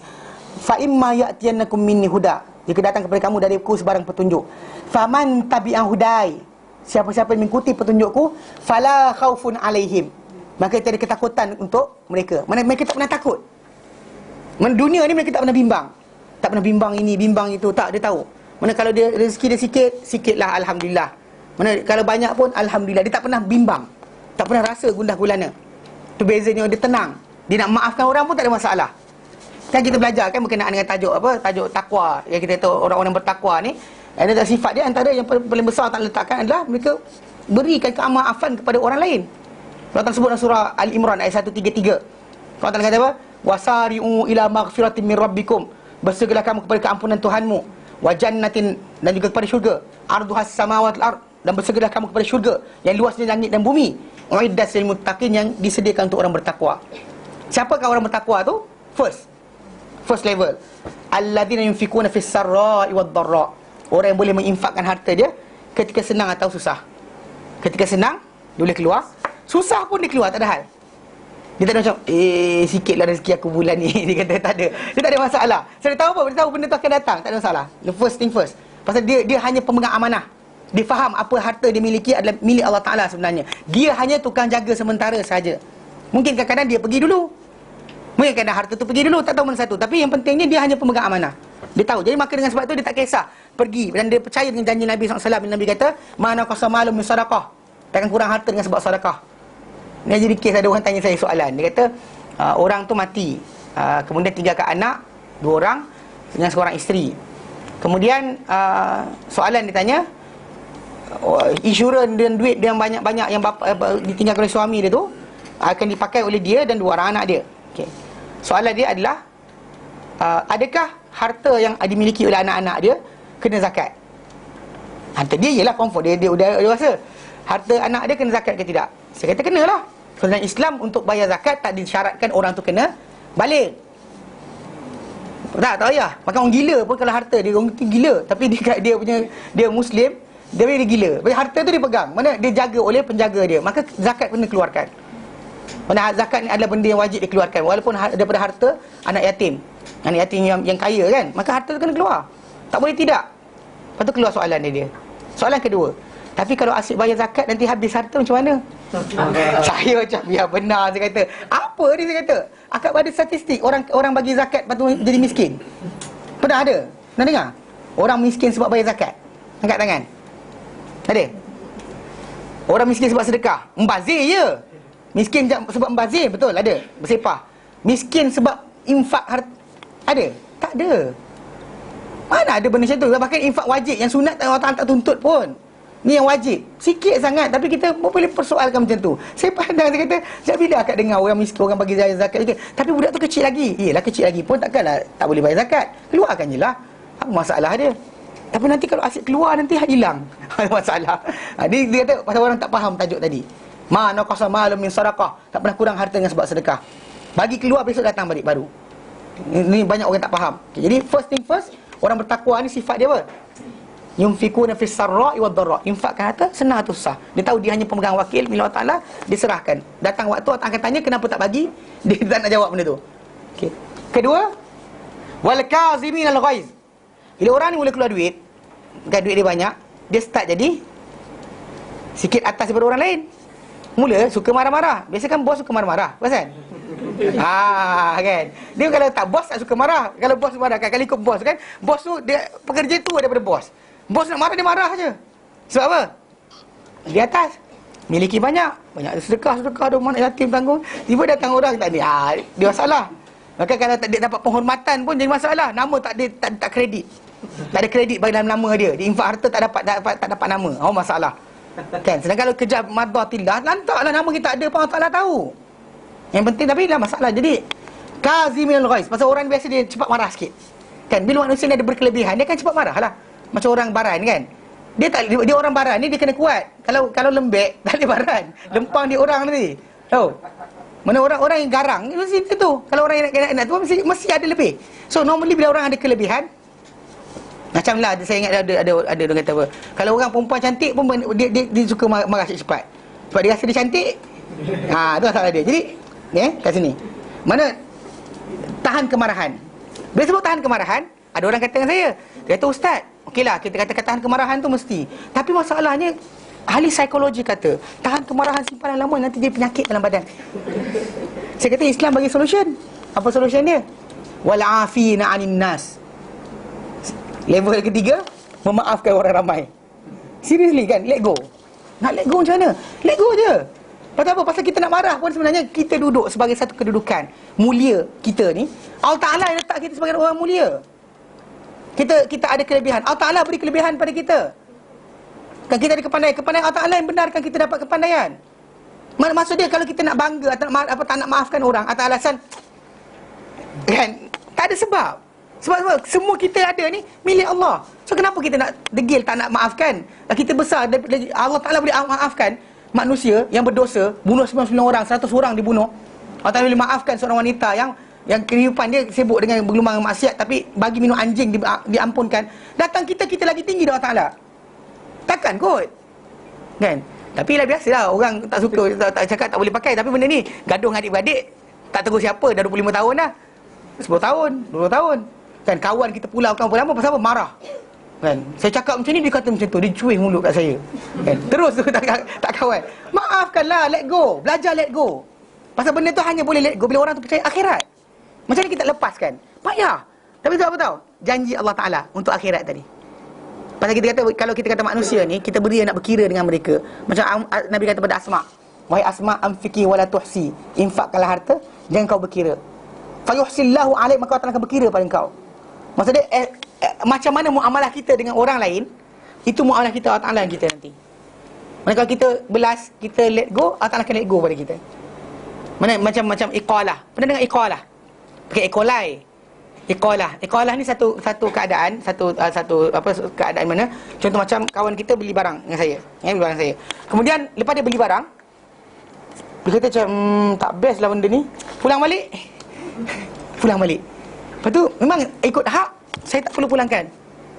Tapi kalau saya pulangkan balik, maksud dia saya buat iqalah. I'm doing the thing that is punya iqalah. Saya ambil balik duit mai sini. Ambil sini barang tu, ambil duit awak balik. Mana perbuatan saya tu dipanggil iqalah. Maksudnya saya bagi dia lapang dada. Tak ada macam rugilah aku beli barang. Saya let go dia. Walaupun saya tak perlu buat benda berkenaan. I don't have to. Tapi bila saya buat benda berkenaan, Allah Ta'ala akan lepaskan segala kesalahan saya. Kesalahan saya buat dengan Allah Ta'ala pun let go juga. Itu muamalah kita dengan orang, manusia. Muamalah sama Allah Ta'ala beri pada kita. Macam mana kita terhadap makhluk Allah Ta'ala, macam tu Allah Ta'ala akan layan kita pada diri dia nanti. Sebab kenapa dalam tajuk ni nak melepaskan ni, tajuk dia kena percaya akhirat. Kalau tak boleh. Kan kita tu pandang muka dia geram kan. Tapi kalau kita ingat akhirat itu ada, lapang dada kita. Itu sebab Nabi SAW, kita kata Nabi SAW boleh nak maafkan orang yang pernah bunuh anak beranak dia, bunuh sahabat-sahabat dia. Kan ketika mana dikumpulkan orang Mekah di depan Rasulullah SAW, kan Rasulullah kata apa? Ma atadhunnuna anni fa'ilun bikum. Apa kamu rasa aku akan buat pada kamu? Apa kamu rasa aku akan buat kepada kamu? Lepas tu orang kata apa? Akhun karim, ibnu akhin karim, khair. Mana dia kata, dia orang kata engkau ni saudara yang baik, anak atau keturunan saudara-saudara yang baik. Mana kan bapak dia, datuk dia terkenal sebagai orang yang baik. Khair, kau akan buat pada kami kebaikan. Nabi kata apa? Idhabu fa antum mutlaqa. Pergilah kamu semua dibebaskan. Dalam dia kata bebaskan tadi, pembunuh pakcik dia, pembunuh dia, semua ada dalam tu. Tapi kena ingat pasal apa tahu? Dalam masa yang sama, orang tadi mungkin ya, mungkin tidak kan? Mungkin taubat ke tidak, wallahu alam. Tapi pasal apa? Akhirat itu ada. Yang kita kata benda tu yang menenangkan hati kita. Mana apa yang berlaku kepada umat Islam sekarang ni. Manakala ikutkan pada kita memang tak boleh nak buat apa.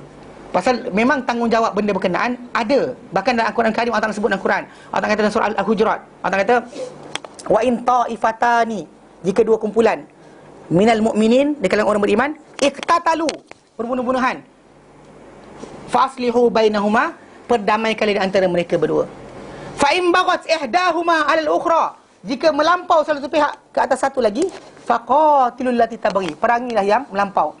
Perangi yang melampau, bukannya apa? Tolak dia, perangi dia, hatta tafi ila amrillah, sehingga dia patuh kepada perintah Allah Taala. Fa in fa'at, kalau mereka patuh, fa aslihu bainahuma bil adli wa aqsitu, damaikan mereka dengan adil dan yang saksama. Innallaha yuhibbul muqsitin, akan suka pada orang yang saksama. Anyway, tajuk tu tadi kita kata memang kan kita setiap hari pandang tu nak buat apa tak boleh, kita kata berdosa, rasa berdosa. Tapi kena ingat satu benda, kadang-kadang Allah Ta'ala berikan kepada umat Islam ni satu ujian, mana ditapis manusia ni, nak dibuang golongan munafik, nak dibuang golongan yang tak betul hati dan perangai dia, golongan wasatiyah ke golongan liberal dan sebagainya, nak munculkan mereka ni dengan benda-benda bencana macam ni. Dia boleh run away, dia akan lari daripada Islam. Dan ketika itulah tinggal hanya mukmin saja. Lepas tu Allah Ta'ala akan berikan bantuan. Itu janji Allah Ta'ala berikan.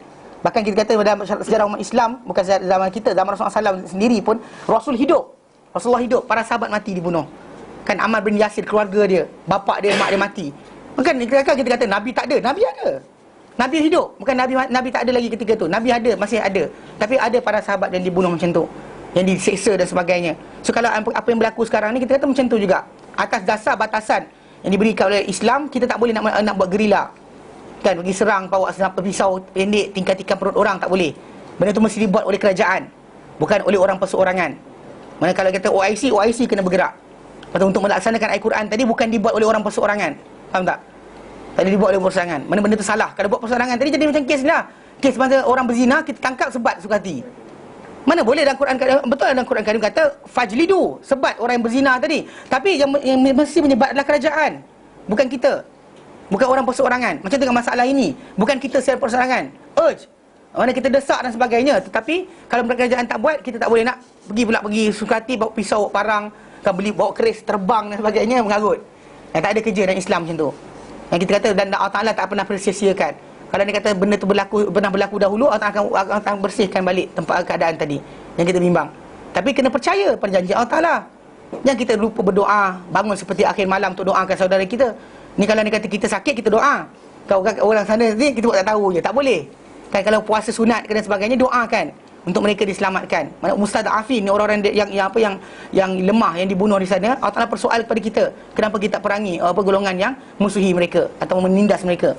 Allah sebut dalam surah Taubah, Allah Ta'ala nyatakan wa ma lakum la tuqatiluna fi sabilillah, kenapa kamu tak berperang jalan Allah Ta'ala, wal mustadafin, sedangkan orang-orang lemah, min rijal, daripada kalangan lelaki, wan nisa wal dan kanak-kanak, yaqulun, yang mereka ni berkata, Rabbana akhrijna min hadhihi qaryati zalim ahluha, ya Allah, keluarkanlah kami daripada perkampungan yang zalim penghuni dia.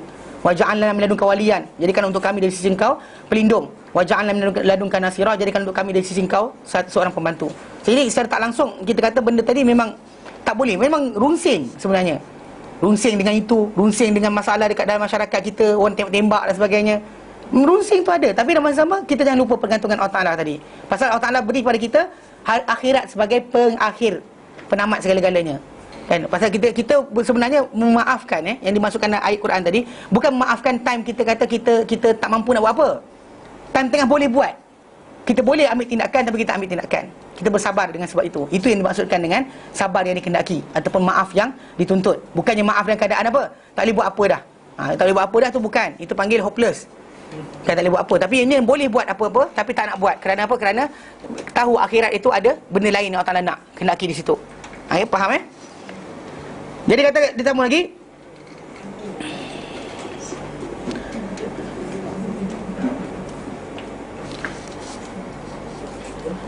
dia kata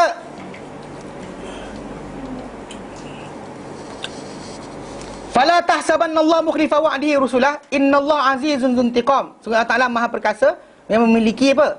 Pembalasan. Mana intiqam. Mana untuk Allah Taala layak, untuk kita perangai tak senonoh. Faham tak? Mana kita balas dendam dan sebagainya bukan kerja kita, tapi Allah Taala berhak untuk tuntut benda berkenaan. Layak bagi Allah, tak layak bagi kita. Yauma tubaddalul ardu ghairal ardi was samawat.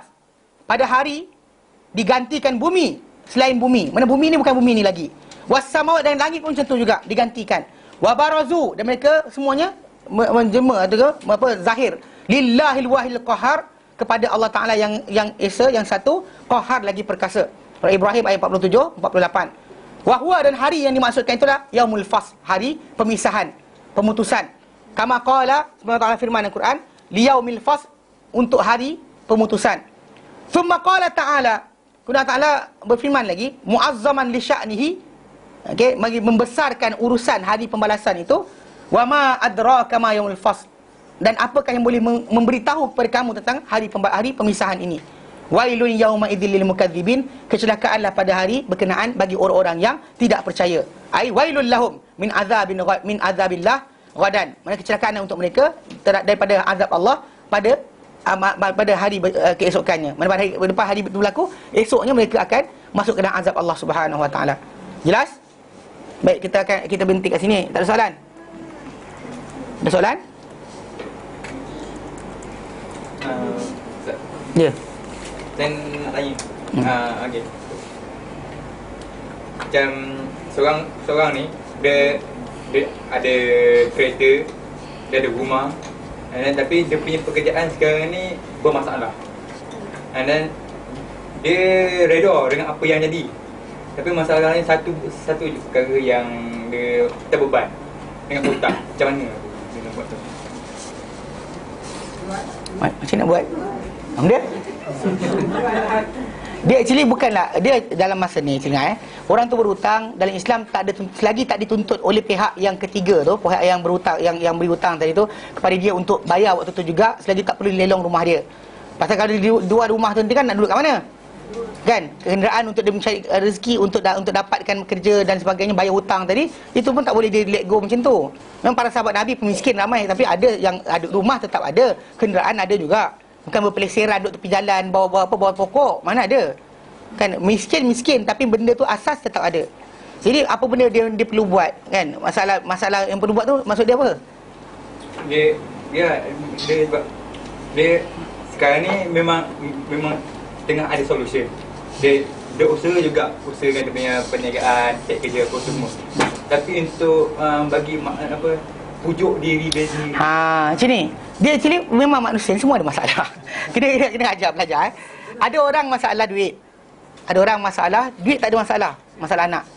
Ada orang ada masalah bini. Ada orang masalah lelaki dia. Ada masalah mak bapak ada sendiri. Ada orang actually setiap manusia ada masalah yang berbeza, ikut kadar masing-masing. Bahkan kita kata masalah harta dia tidak ada tadi, ataupun hutang yang dia ada tadi, benda tu mungkin temporary, mungkin berlanjutan. Tapi yang perlunya dia ambil asbab, dia minta kepada Allah Taala supaya hilangkan beban hutang dia, dan asbab kena ambil. Dia tak bukan tunggu tiba-tiba selonggok duit datang. Maksudnya dia kena ambil asbab, macam job kena ambil.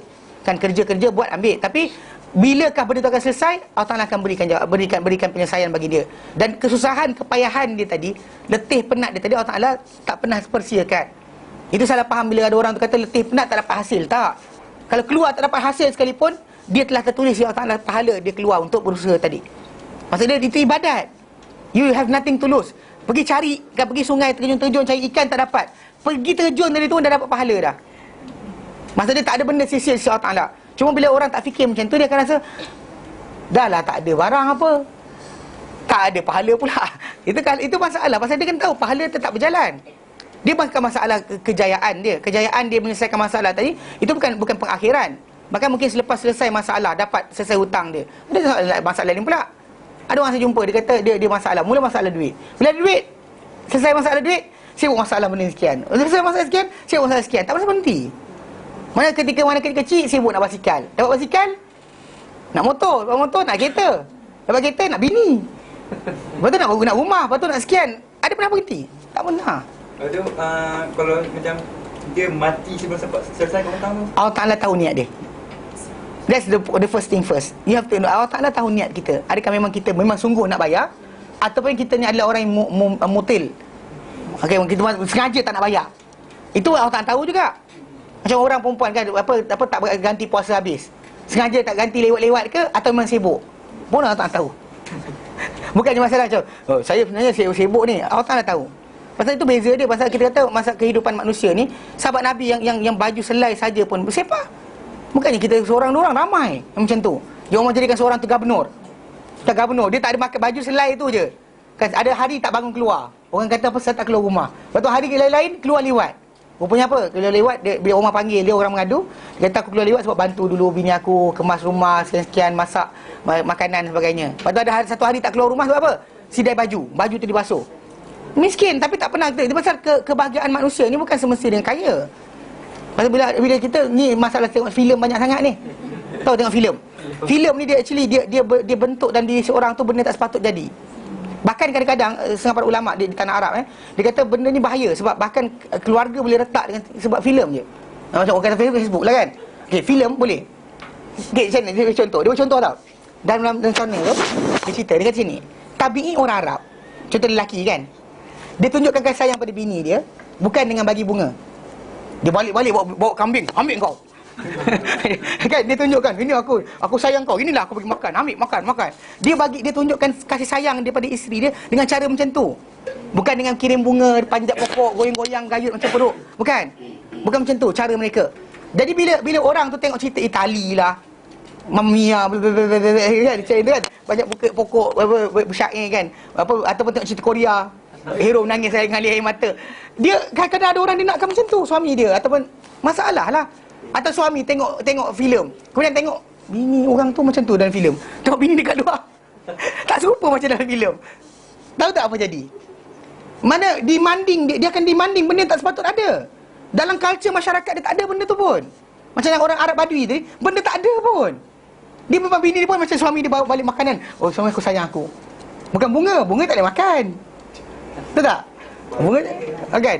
Atau contoh macam diorang, macam culture Arab, tak sambut hari lahir, tak ada birthday dan sebagainya. Sekali tengok kat orang Mak Saleh ada happy birthday, tiup lilin dan sebagainya.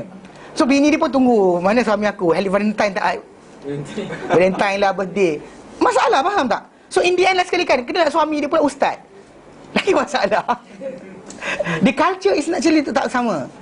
Filem lah, tu kita macam tadi kan, ketenangan, kesenangan, kerihatan. Mana ada orang tu mungkin dia ada actually banyak masalah, tapi dia happy je. Patut ada orang tu satu masalah aja kehidupan dia. Contohnya tunang lari. Lain semua ada, kereta ada, rumah ada, semua ada. Satu je tunang lari je. Yang tunang lari tu tak, kadang kita katakan, tanya balik, bila Allah Ta'ala bagi hilang satu, 25 juta lagi daripada kita. Saya 20 juta tu saya sebut 20 juta. Banyak gila barang yang masih ada. Kenapa tak syukur benda ada? Kita banyak, kita kurangkan. Macam orang lain boleh beli barang, tapi kita tak ada benda tu, tapi kita ada benda lain. Pasal banyak orang tak faham kan? Dia penyakit orang kaya lain tau. Oh, penyakit orang kaya. Saya cakap ni, okay, ni pengalaman saya. Saya dahulu pergi kan, rumah apa, Dr. Hamid Arsyad. Sekali waktu saya ceramah dekat rumah dia, cerita dia macam ni. Bini dia panggil, bini dia datang, sekarang tak ada dah. Datang, dia ajak pergi rumah. Kira sebelum ceramah tu saya duduk kan. Kemudian sambil duduk saya dengar lah pakcik-pakcik keliling sembang. Kalau kita budak-budak orang miskin-miskin ni fikir rumah mahal lah, benda mahal kan. Tahu dah cerita sembang apa? You berapa kali bypass? I dah second time dah ni. Oh, I tengah fisioterapi. Saya tengah sembang, saya hampir tergelak. Hampir nak tergelak. Tapi saya sembang dengan Dr. Hamid Arsyad, saya kata betul ke macam tu? Dia kata betul. Mana orang kaya sakit lain. Kan, orang miskin sakit lain. Orang miskin kadang dia tak dapat makan banyak. Dia tak makan benda-benda mahal, tapi bagi dia makan tu puas. Dia boleh makan apa saja. Kau bagi kambing ke garam ke, dia makan sekali. Yang orang kaya ni, oh, terlampau masin. Nasi bersukat secawan tu. Seriously saya makan sekali itu je habis. Kalau macam tu kan, setengah cawan tu begitu habis. Tahu tak? Tak ada benda pun. Tu sebab beza dia. Allah Ta'ala bagi satu benda. Belajar dia tu. Pasal dunia ni bukan segala-galanya. It's not everything. The world is not everything. Because Allah Ta'ala berikan kita senang dan susah, dia pergi silih berganti. Ada masa kita susah tapi kita happy. Ada masa kita susah, kita happy. Ada masa kita senang, tak puas hati. Senang tapi tak puas hati. Tak puas hati, bahkan kadang ada orang tu sakit jiwa. Sebab apa, contohnya macam dulu, time duduk rumah kita kecil kan. Rumah kecil-kecil, kita apa, dapat apa, jiran pun kita dekat dan sebagainya. Bila rumah kita besar, kawasan kita luas, jiran lintas hujung pagar pun tengok. Apa dia buat? Kan sakit jiwa tau. Pasang CCTV tak cukup. Pasal rasa bimbang. Entah siapa curi pokok bunga dia. Pokok bunga. Kenapa kan? Kita kata benda macam tu. Bahkan kadang-kadang dalam kesempitan itu ada blessing yang kita tak perasan. Yang saya pernah sebut, dia kata apa, jangan minta benda pelik-pelik, kita tak faham apa benda kita minta. Sampailah sekali kita minta, lepas tu kita menyesal. Dia jadi macam orang minta rumah besar. Kan duduk apartmen kecil, kahwin. Kemudian bila bergaduh-gaduh kan, bilik 3 lintas-lintas dalam tu kan. Bila bergaduh-gaduh, walaupun bergaduh dalam rumah apartmen tadi kan, lintas-lintas nampak muka. Kejap-kejap kita nak pergi dapur, nak merajuk ni, tapi bini nampak muka jeling-jeling, last sekali lerai. Tapi bila dapat rumah besar, merajuk, seorang duduk ruang tamu, seorang duduk ke bilik atas. Suami keluar, bini balik, last sekali tak jumpa langsung. In the end bercerai. So in the end last sekali rumah besar tu nikmat ke bala? Nak sedar benda tu, pasal benda kecil kadang-kadang banyak lagi blessing. Saya tengok ada seorang tu belajar pakai baju kan. I'm so blessed. I cannot stress. Mana blessed very many thing kan. Dia kata blessed. So how can I be stressed? Dia tu macam nak kita boleh stress. Banyak benda kita ada tapi kita lupa. Orang ni lebih sekian, dia kurang lain. Orang ni lebih sekian, dia kurang lain. Everybody ada benda yang Allah Ta'ala berikan, ada Allah Ta'ala kurangkan. Tak ada siapa dapat semua sekali. Pasal dunia ni ada tempat ujian. Akhirat tempat sebenar. Nak rasakan kenikmatan habis kat sana. Sini tak selesai. Kita ada tamak. Dapat 1 kita nak 2, dapat 2 nak 3, 3 nak 4. Tak pernah happy. Jadi dengan sebab itu kita kata, apa yang kita, contoh hutang dan sebagainya, usahakan. Kita minta Allah Ta'ala bangun seperti akhir malam, minta Allah Ta'ala selesaikan benda berkenaan. Dan bila Allah Ta'ala buka jalan, bergerak. Allah Ta'ala buka kita ruang dan sebagainya, ambil. Maka lepas tu tunggu, InsyaAllah Allah akan berikan penyelesaian. Kerana kata orang yang terdesak, orang yang dizalimi dan sebagainya diberikan, apa dari kita. Kerana kata kita nak benda berkenaan, Allah Ta'ala akan berikan. Kena faham, benda tu Allah Ta'ala berikan supaya kita patah balik pada dia. Mungkin kita kena muhasabah lagi diri kita. Mungkin penyerahan tak habis lagi. Kita tak percaya sangat dengan janji Allah Ta'ala tentang rezeki. Pun macam tu juga, kena belajar. Mana bukannya kita kata macam putus asa, tak ada. Pasal kita memang akan beri. Dia dapat macam benda kita dapat, kita perasan. Jelas? Okey. Berhenti kat sini. Tak ada soalan lagi? Okey, wallahu alam. Ada satu? Ada satu ah.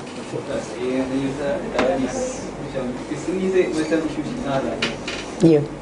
Dia cakap last kali Malaikat Jibril turun ke dunia hantar pasal nak cara penyusunan Al-Quran. Dia tak hadis berkaitan dengan penyusunan Al-Quran.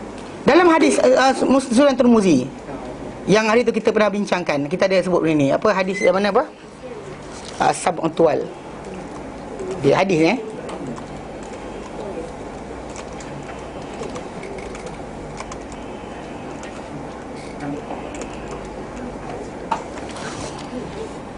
Okey, contoh sini hadis ni. Dalam hadis ni dan Sunan Tirmizi, hadis nombor 3086. Dalam hadis ni, okey, daripada Ibn Abbas radhiyallahu anhu, qala, beliau berkata, qultu li Uthman bin Affan, aku kata kepada Uthman bin Affan, ma hamalakum an amadtum ilal anfal wa hiya minal masani wa ilal bara'ah wa hiya minal mi'in faqarantum bainahuma wa lam taktubu bainahuma satra bismillahirrahmanirrahim wa wada'tumuha fi sab'it tuwal. Dia kata apa? Ibn Abbas kata, apakah yang bawa kamu, itu maksud dia, kan Osman dia suruh tulis Quran semula kan. Ketika tulis Quran semula, kan tulisan Quran semula, Osman bin Affan dia suruh dia letakkan biro, bukan dia buat, yang jawatan kuasa tadi diketuai oleh Zaid bin Thabit. Kan Zaid bin Thabit dia tukang tulis, kemudian bersama-sama dengan beberapa orang sahabat lagi. Jadi bila mereka buat benda berkenaan, di samping ada mushaf yang ketika zaman Abu Bakar tu, mereka kumpulkan, mereka letakkan surah At-Taubah. Dia katakan ini Anfal, sedangkan Al-Anfal surah Masani, surah yang jadi ulangan, jumlah di Quran di 100. Kemudian surah Bara'ah yang bilangan di 100 ayat. Kamu gabungkan dan kamu tak letak di antara Bismillahirrahmanirrahim. Dan kamu letakkan dia bersama-sama 7 surah yang panjang. Ni soalan Ibnu Abbas kepada Osman. Osman jawab. Okey, Osman jawab, dia kata faqal Osman bin Affan, kana Rasulullah SAW, dahulunya Rasulullah SAW, mimma ya'ti alaihi zaman, datang pada waktu baginda, di antara zaman yang berlalu pada baginda SAW, wa huwa tanzilu alaihi suwar, turun pada baginda surah-surah Al-Quran, zawatal adadi, ada kadang-kadang turun 3-4 ayat, 5-6 ayat dan sebagainya. Fakana idza nazala alaihi syai', jadi baginda SAW dahulu apabila turun pada baginda satu da'a ba'dha man kana yaktubu, lalu baginda panggil siapa yang sebahagian daripada kalangan yang menulis. Dan yang menulis wahyu baginda SAW ada 42 orang. Dikumpulkan oleh Ibnu Katsir. Dia dalam bab khas dia letakkan siapa tukang tulis wahyu. Ada 42 orang. Jadi bila turun wahyu, Nabi pun kata, panggil si fulan bin si fulan. So bila orang tu datang, Nabi kata apa? Da'u haula'il ayah, letakkan ayat-ayat ini fi suratil lati yuzkaru fiha kadza pada surah yang disebut tentangnya kisah-kisah sekian. Wa idza nazalat alaihi ayah, bila turun satu ayat, fa yaqulu da'u hadhil ayah fi suratil lati yuzkaru fiha kadza wa kadza. Mana Nabi akan buat macam tu. Bila turun ayat je, letak surah kat sini, lepas kat sini. Nabi akan atur macam tu. Okey. Kemudian Uthman sambung lagi. Wa kanatil anfal, dan surah Anfal ini min awail lima unzilat, di antara awal surah yang turun bil Madinati. Dia sama macam surah Al-Baqarah, antara surah yang awal. Pasal awal-awal tahun kan, Anfal kan tentang tajuk terpasang perang dan perang Badar kan, tahun kedua Hijrah. Jadi maksud dia orang dah ni. Jadi wa kanat bara'ah min akhiris Quran, dan surah Bara'ah, dia surah Taubah tu di antara yang akhir turun Quran. Wa kanat qissatuha syabihah, tapi kisah dua surah ni serupa. Bi qissatiha, dengan kisah surah Al-Anfal. Fa zanantu annaha minha. Lalu dicabut Rasulullah SAW, dimatikan Rasulullah. Faqubidha Rasulullah SAW walam yubayyan lana annaha minha. Dan Nabi SAW wafat dalam keadaan tak terang kepada kami, surah ni daripada Al-Anfal ke tidak. Isi kandungan serupa, berkait, tapi tak tahu sedia ke tidak. Dan dia kata famin ajli zalika qarantu bainahuma. Jadi dengan sebab itu kami gabungkan di antaranya. Maksudnya ketika Nabi hidup lagi, letak surah mana, ayat mana dan sebagainya, Nabi letak ini surah Sirian, ini surah Sirian dan sebagainya. Bahkan bacaan Nabi ketika Nabi solat malam pun menunjukkan bahawa Baqarah kan, Al-Imran, An-Nisa sebagainya aturan yang ada. Dia bukanlah benda tadi dibuat lepas tu dan sebagainya. Dan bila orang terpersoal mesti Jibril datang, itu bukan cara dia. Bahkan Jibril murajaah Quran dengan Rasulullah SAW setiap tahun, yang kita panggil apa, tadarus kan. Dan bahkan yang terakhir, pada tahun terakhir Nabi SAW wafat, Jibril ulang Quran dengan Rasulullah SAW sebanyak 2 kali. Dan orang yang terakhir, orang yang bersama-sama dengan Rasulullah SAW mengulang Quran dengan Jibril adalah Zaid bin Thabit, yang ditugaskan oleh Abu Bakar untuk kumpul mushaf, for the second time oleh Osman untuk tulis semula mushaf. So dengan sebab itu kita kata aturan yang kita pakai sekarang ni, Rasam Osmani ni adalah tepat berdasarkan kepada kedudukan Zaid bin Thabit sebagai orang yang Nabi lantik sebagai guru Al-Quran dan sebagai penulis wahyu, dan juga orang yang mendengar Al-Quran terakhir dengan Rasulullah SAW. So benda tu banyak orang tak ni sangat, pasal dia orang tak detail benda ni, dia ingatkan benda tu sesuka hati je. Ibu bila kata apa surah Bara'ah tadi, pasal apa? Tak ada bismillah. Sebab ada macam-macam cerita kan? Tak. Pasal tadi nak masuk Osman jawab kata apa? Kisah dia dengan kisah Al-Anfal serupa. So Nabi tak bagi tahu pada kami dia dalam surah itu ke tidak. Dalam surah Taubah ni, jadi Nabi turun Al-Quran, Nabi diamkan macam tu je. So Nabi wafat, Nabi tak terangkan kepada mereka surah duduk mana. So jadi dia masukkan surah berkenaan, duduk gabungkan dengan Al-Anfal, dan masukkan dia dalam antara surah-surah yang panjang. Itu kedudukan dia. Letak susun sekali dengan apa?